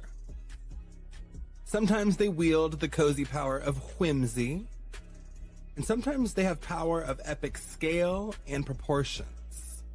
Better clear those hard drives. Sometimes they have the power of defying expectation, and sometimes they have the power to make us fall in love with the monsters that haunt our nightmares. I gotta be real, sometimes video games are just plain stupid, and sometimes the power is pocket-sized. Sometimes the power comes from empowerment. Video games have the power to make us feel seen by the people that don't understand us, by the people that don't know us, even by the people that admire or hate us. Video games have the power to show new perspective, to show new worlds, to show us sides of ourselves we haven't seen before. Video games have the power to make us feel seen by those we love, and to help us feel seen by those we'd otherwise never know. Video games have the power to reveal new worlds to us, because we are the architects. Video games reflect us as art imitates life. And baby, that is surreal. Game on, gamers. Happy Pride, and keep it real.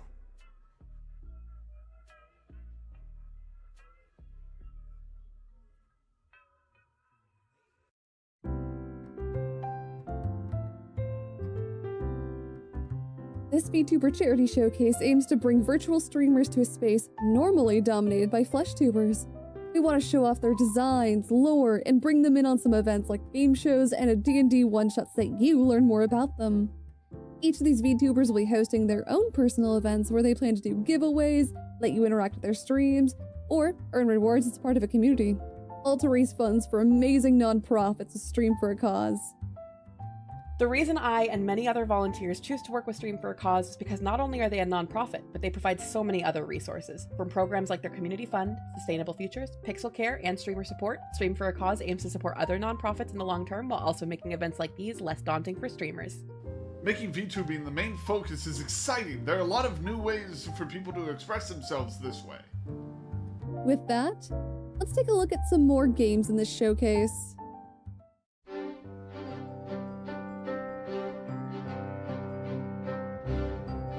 I'm Tara, Hazel Wild's granddaughter. Nice to meet you.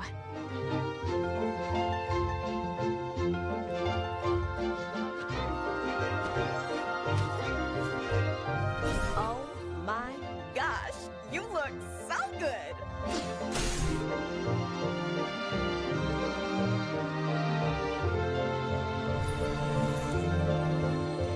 Do you believe in witches?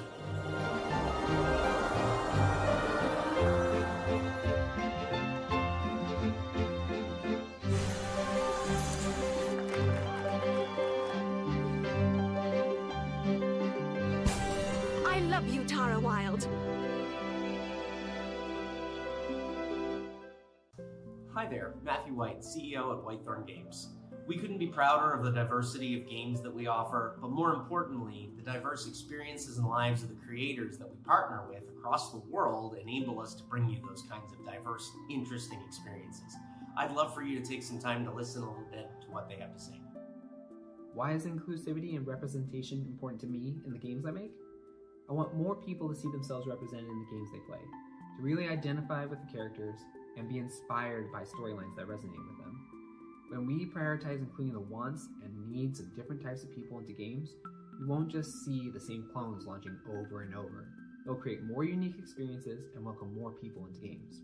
Everyone deserves to see themselves in the media they consume. We want players to find joy by feeling seen, heard, and accepted for who they are. When it comes to building our experiences, representation is embedded in the ethos. That's because we aim to inspire the audiences that we want to include. To cut it short, there's a lot of power in getting to see yourself as the hero of your own adventure.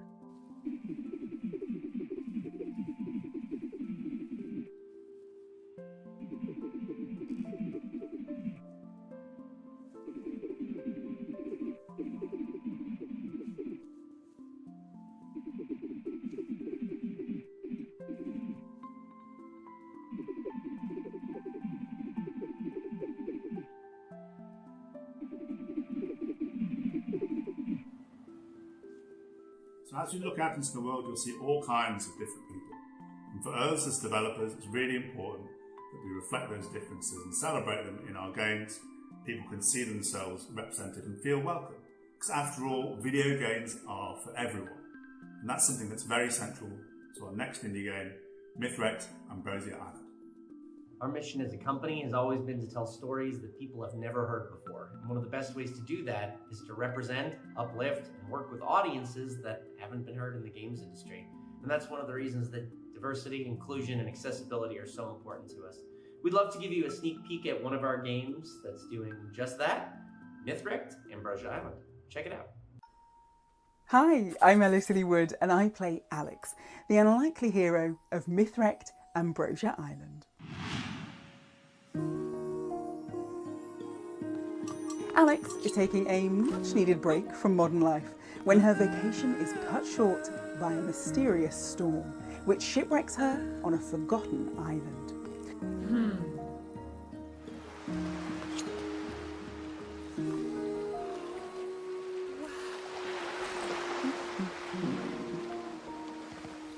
Fortunately, the island is home to a dysfunctional family of oddballs, the long-lost Greek gods.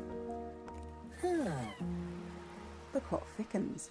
They have no recollection of who they are, and they've each shut themselves away in a different part of the island. So, it's up to you to save the gods. Explore the island, make new friends, return their memories, and solve the mystery of their lost identities.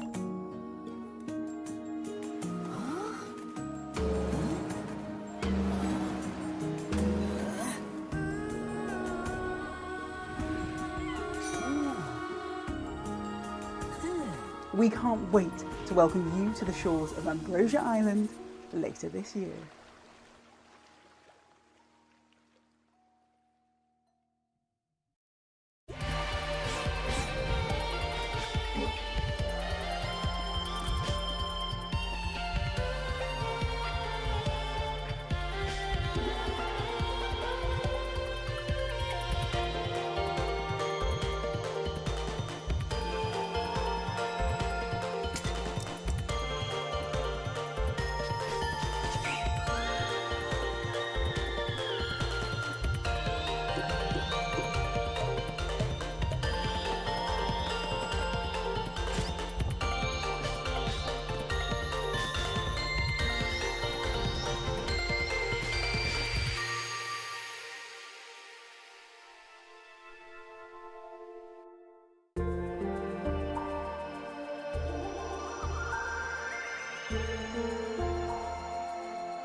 Hi there, I'm Marvelous, the current chair of the board for Stream for a Cause. And in my free time, I'd like to put on a little chapstick and mascara. At Stream for a Cause, we're changing how we give back through content creation. We think many important organizations are often overlooked in charity streaming because they don't have content creator programs. So we team up with streamers in their communities, raising funds that we turn into grants for smaller nonprofits worldwide. Our mission? To make sure that your donations have the biggest impact possible, supporting organizations that are dedicated to community growth. We believe streamers of any size, any genre of content creation in any community can make a difference. To join us in our mission, make sure to follow us on social media, join our Discord to see more information on events, outreach, and opportunities, and make sure to be a volunteer today by going to www.streamforacause.org.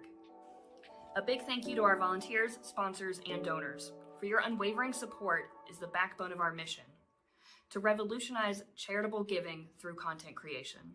Thanks to your generosity, we can continue empowering community-centered streamers and provide vital support for grassroots nonprofits worldwide, ensuring a brighter future for the communities they serve.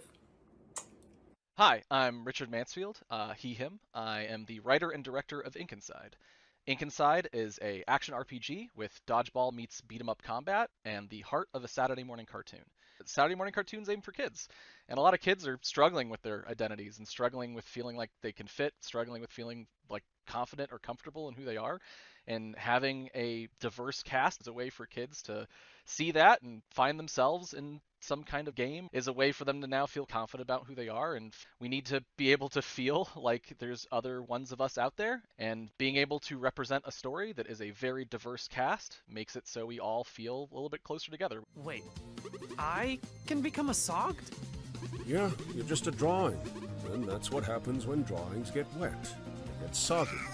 Hi, I'm Sydney Hale. I'm the lead animator for Ink Inside, and I'm also the voice actress for Vampire Princess. I grew up as a girl who loved video games, and being a bigger girl, I never saw a plus-size character who wasn't the comedic relief, but I really wanted to see characters who looked like me, who were girly, and could fight or find love, or just be whatever they wanted to be.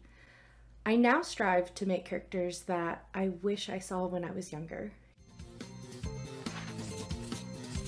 If you didn't notice yet, everything here is a drawing. Drawings made by Hannah. Even us. Hello everyone, my name is Radiant G, he, him, and I am the producer and one of our voice actors on Ink Inside.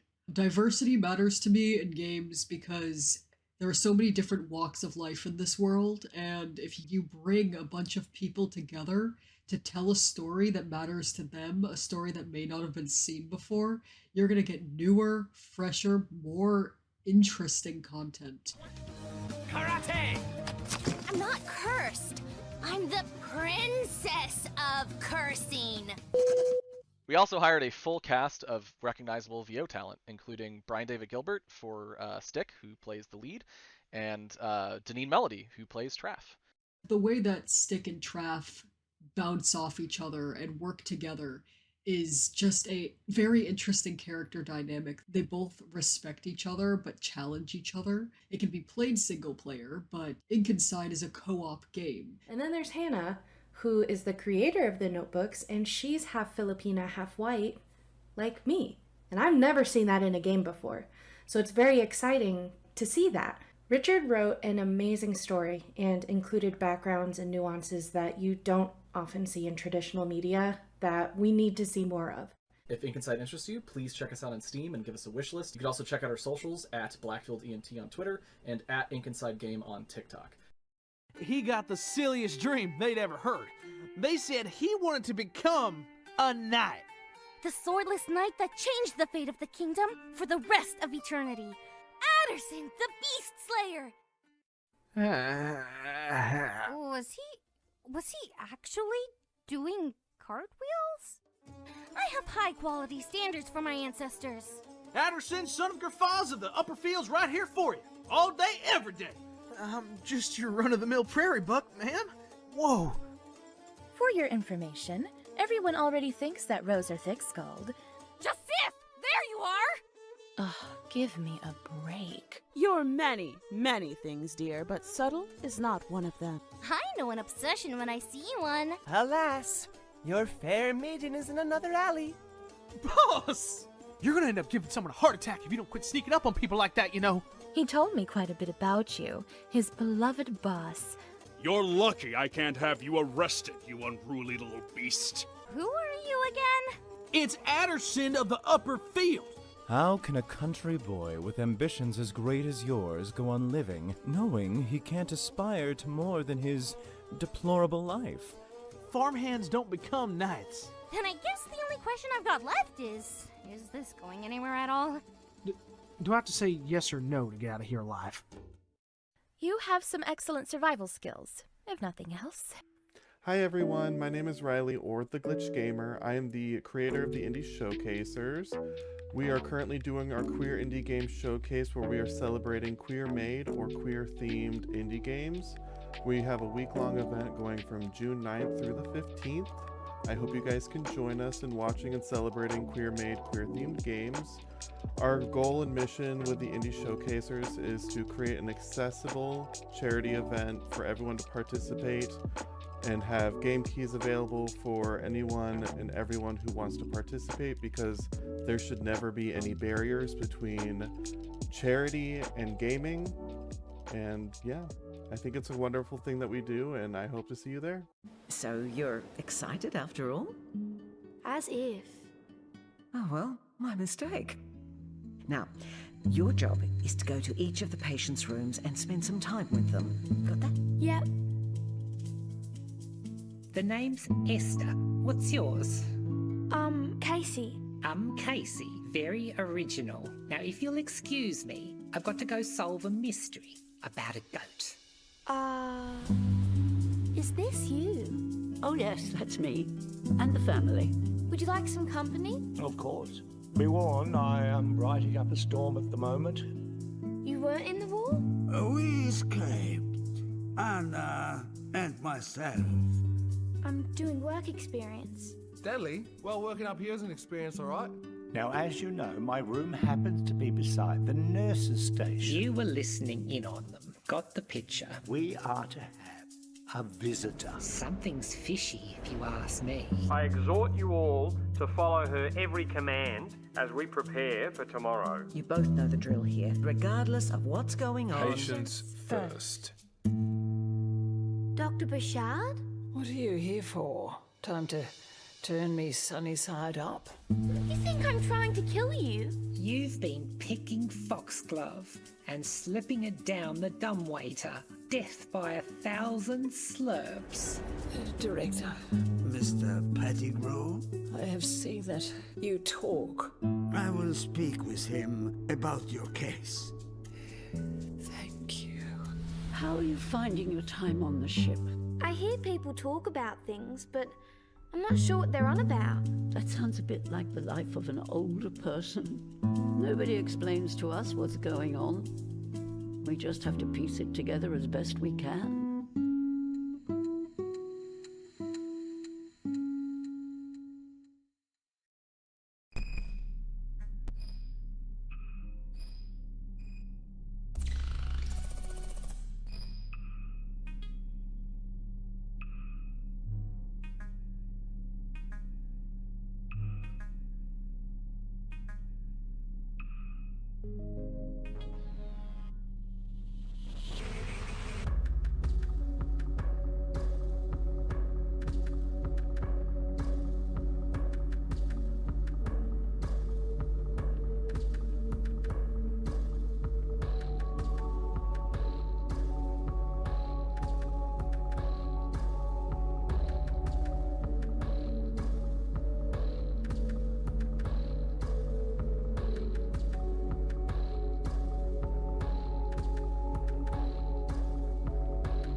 There has never been a better time to be a geek.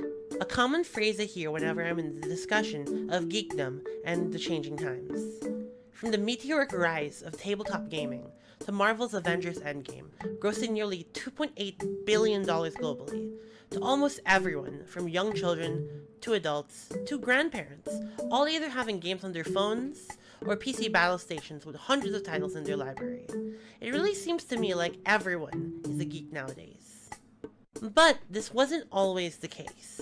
Back in the early 90s and 2000s, geekiness and having hyperfixations on your favorite video games and shows and comics, or anything not made for the daytime audience, was seen as something to be ashamed of. If you were into computers or anime, you were weird. Gaming provided a safe space where you could be the hero, or part of a band of adventurers, and otherwise feel like you belonged. But while researching for this segment, I rewatched an old video by one of my favorite creators, MatPat, specifically his video, Game Theory, Are Video Games Anti-LGBT? In his video, while discussing the very famous Cloud cross-dressing scene from Final Fantasy VII, he also discovers a trend, a worrying trend that video game characters who are cross-dressers or LGBT are often villains, mentally challenged, inhuman, or otherwise some other villainous combination. Geeks and gamers are often shunned and ostracized by their peers, and so I was thinking that these two groups would work together to kind of combat the prejudices. But no, in the early 2000s, like what MatPat was saying, LGBT characters in video games are often the villains or the bad guys, and to be seen as an other. And sure, some video game characters are well received, like Vivian in the Paper Mario A Thousand Year Door, or Street Fighter's Eagle, both a trans woman and a gay man respectively. But in their North American releases, they're censored. So it's kind of problematic. Why does diversity and representation matter to me in gaming? Like in all hobbies, we gravitate towards spaces where we feel like we're welcome, or where we feel safe. We want to spend our time with people who enjoy these things just like us. And despite games often being labeled as single player, I really feel like whenever we play games, we want to talk to each other about the things we're experiencing and share our experiences with our friends. And if a game depicts certain groups or certain people as villainous or otherwise not normal, that can seriously hurt and affect young people's perceptions of others and themselves. Think children and young people learning from these sources, whether it be their teachers, their parents, their peers, or the media. If the media is telling them that, hey, these video game characters and these gay video game characters are villains, then that can really distort the perception of these young people's minds. Bardic Quest for Love is a game that I hold very near and dear to my heart.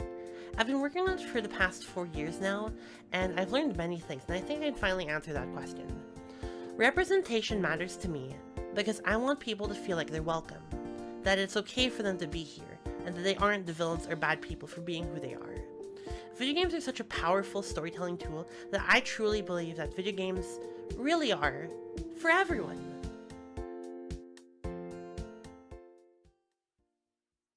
Hi, I'm Anna, and my pronouns are they, them.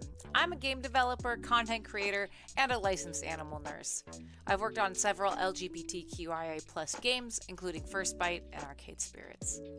I grew up playing video games, and while I cherish those memories, it wasn't until I played Horizon Zero Dawn that I truly felt represented by a character. Aloy, not only being a heroic femme character, had to deal with being bullied as a child and outcasted by her people. Her resilience and courage to never give up during those times truly touched my heart. Aloy's journey spoke to me so deeply that I cried. It was such a magical moment to me, and it filled me with such joy to feel seen in an industry that often overlooks the stories from marginalized people. I want everyone to get to experience that same feeling that I had and see themselves in the stories and the games that they play. This is just one of the many reasons why having representation in games is so important. Video games are for everyone, and everyone should be allowed to connect with those games on an emotional and personal level. As part of a team of like-minded game developers, having characters from different backgrounds, races, gender expression, and sexuality is second nature to us, because it reflects our own diverse team. And if our small indie team can help others see themselves in games, or can inspire other marginalized people to make games to tell their own stories, then that alone shows how important diversity and representation are. There are so many unique and different people out there in the world, and gaming should always reflect that, because, like my own story, it changed my entire experience with gaming for the better, and everyone deserves to feel that joy of belonging and validation through the games we play.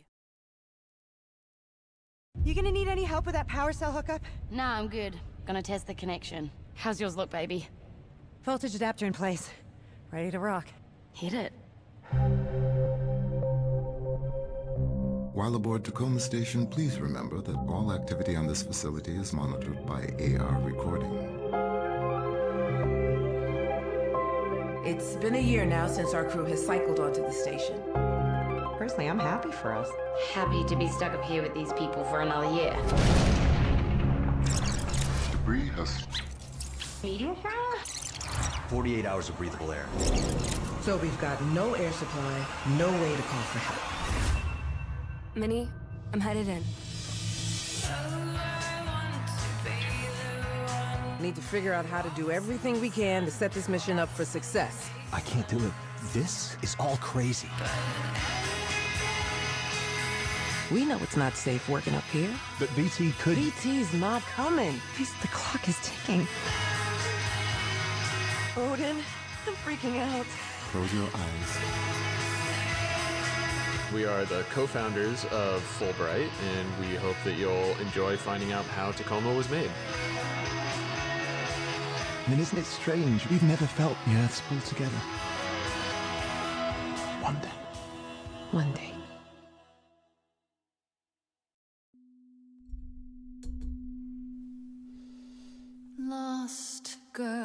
Lost girl, I know I'm not a lost girl, but this is all new, and I don't know what to do. A killer is on the loose. Calliope! Please, come on. Do you really expect us to believe that Calliope chose you? We are the chorus, the gods who remain, hidden in your modern world. I'm afraid you have to die. This isn't justice! I can prove myself. Everybody can feel the agony that's hidden there. Everybody can see the shallow grave we're digging here. Everybody, should we endure? Should we interfere? Everybody, should I be part of this or disappear? Everybody wants to see you fall in love. You can make us sing, but the song will always be ours.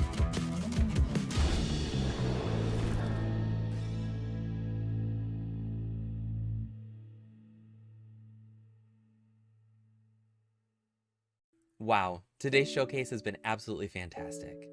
We've heard from so many studios, communities, and content creators who really value diversity in their communities. I want to give a huge shout out to IGN and thank them so much for allowing us to have this place in the showcase today. And I also want to thank all of the studios and participants who have made Stream for a Cause what it is. Truly, we would not be here without you. On behalf of everybody at SFAC, I just want to give a big thank you to everybody who stayed with us for this hour, to the volunteers who support our work, and to the organizations that allow us to be part of their families and support the work that they're doing around the world. Lastly, we have one other video for you, and that's our friends over at Mighty Yell. I think that they have something that's really important for us to hear, and I can't wait for you to hear it. Thanks so much. All right, Stream for a Cause. My name's Dave Proctor. I'm the director at Mighty Yell. And I'm getting pretty sweaty out here. So let's answer your question. Why does diversity and representation in games matter to your team? And honestly, it's because people matter. Games are a small part of life. And if you spend all your time on the internet, you're not going to know that. But the part that matters is the rest of it. The part that matters is the people that are out there when the games stop. And there's so many people out there. And they are amazing.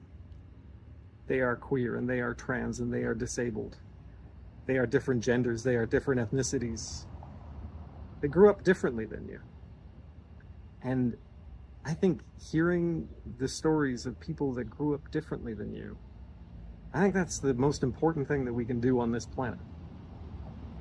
I used to say that, like, you know, diversity of team members and diversity of opinions makes a better game, and that is true. That is objectively true. And, you know, we try to prove that every time we have a design meeting. But it's not the most important part. I want to hear stories about people that didn't grow up like me. I want to hear stories about, you know, people that aren't white, straight-passing, handsome men from the suburbs. I want to hear stories told by people that didn't grow up like me, because I think that makes life richer. I think that makes life better. And again, games are great. They are a beautiful medium where you can do anything. You can do anything in a game. And you want to use that medium to just tell the same stories by the same people, about the same people? I don't want that. I don't think we should have that. I don't think we should strive for that. I think we can actually get to the meat of what it means to connect to somebody else through this medium. And though games are just a small part of life, They are a great part of life.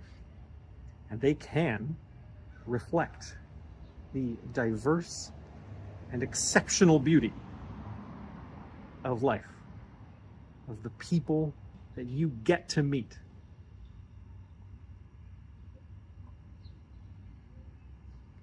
If you can't identify with a game because its protagonist doesn't look like you, I want you to ask yourself why.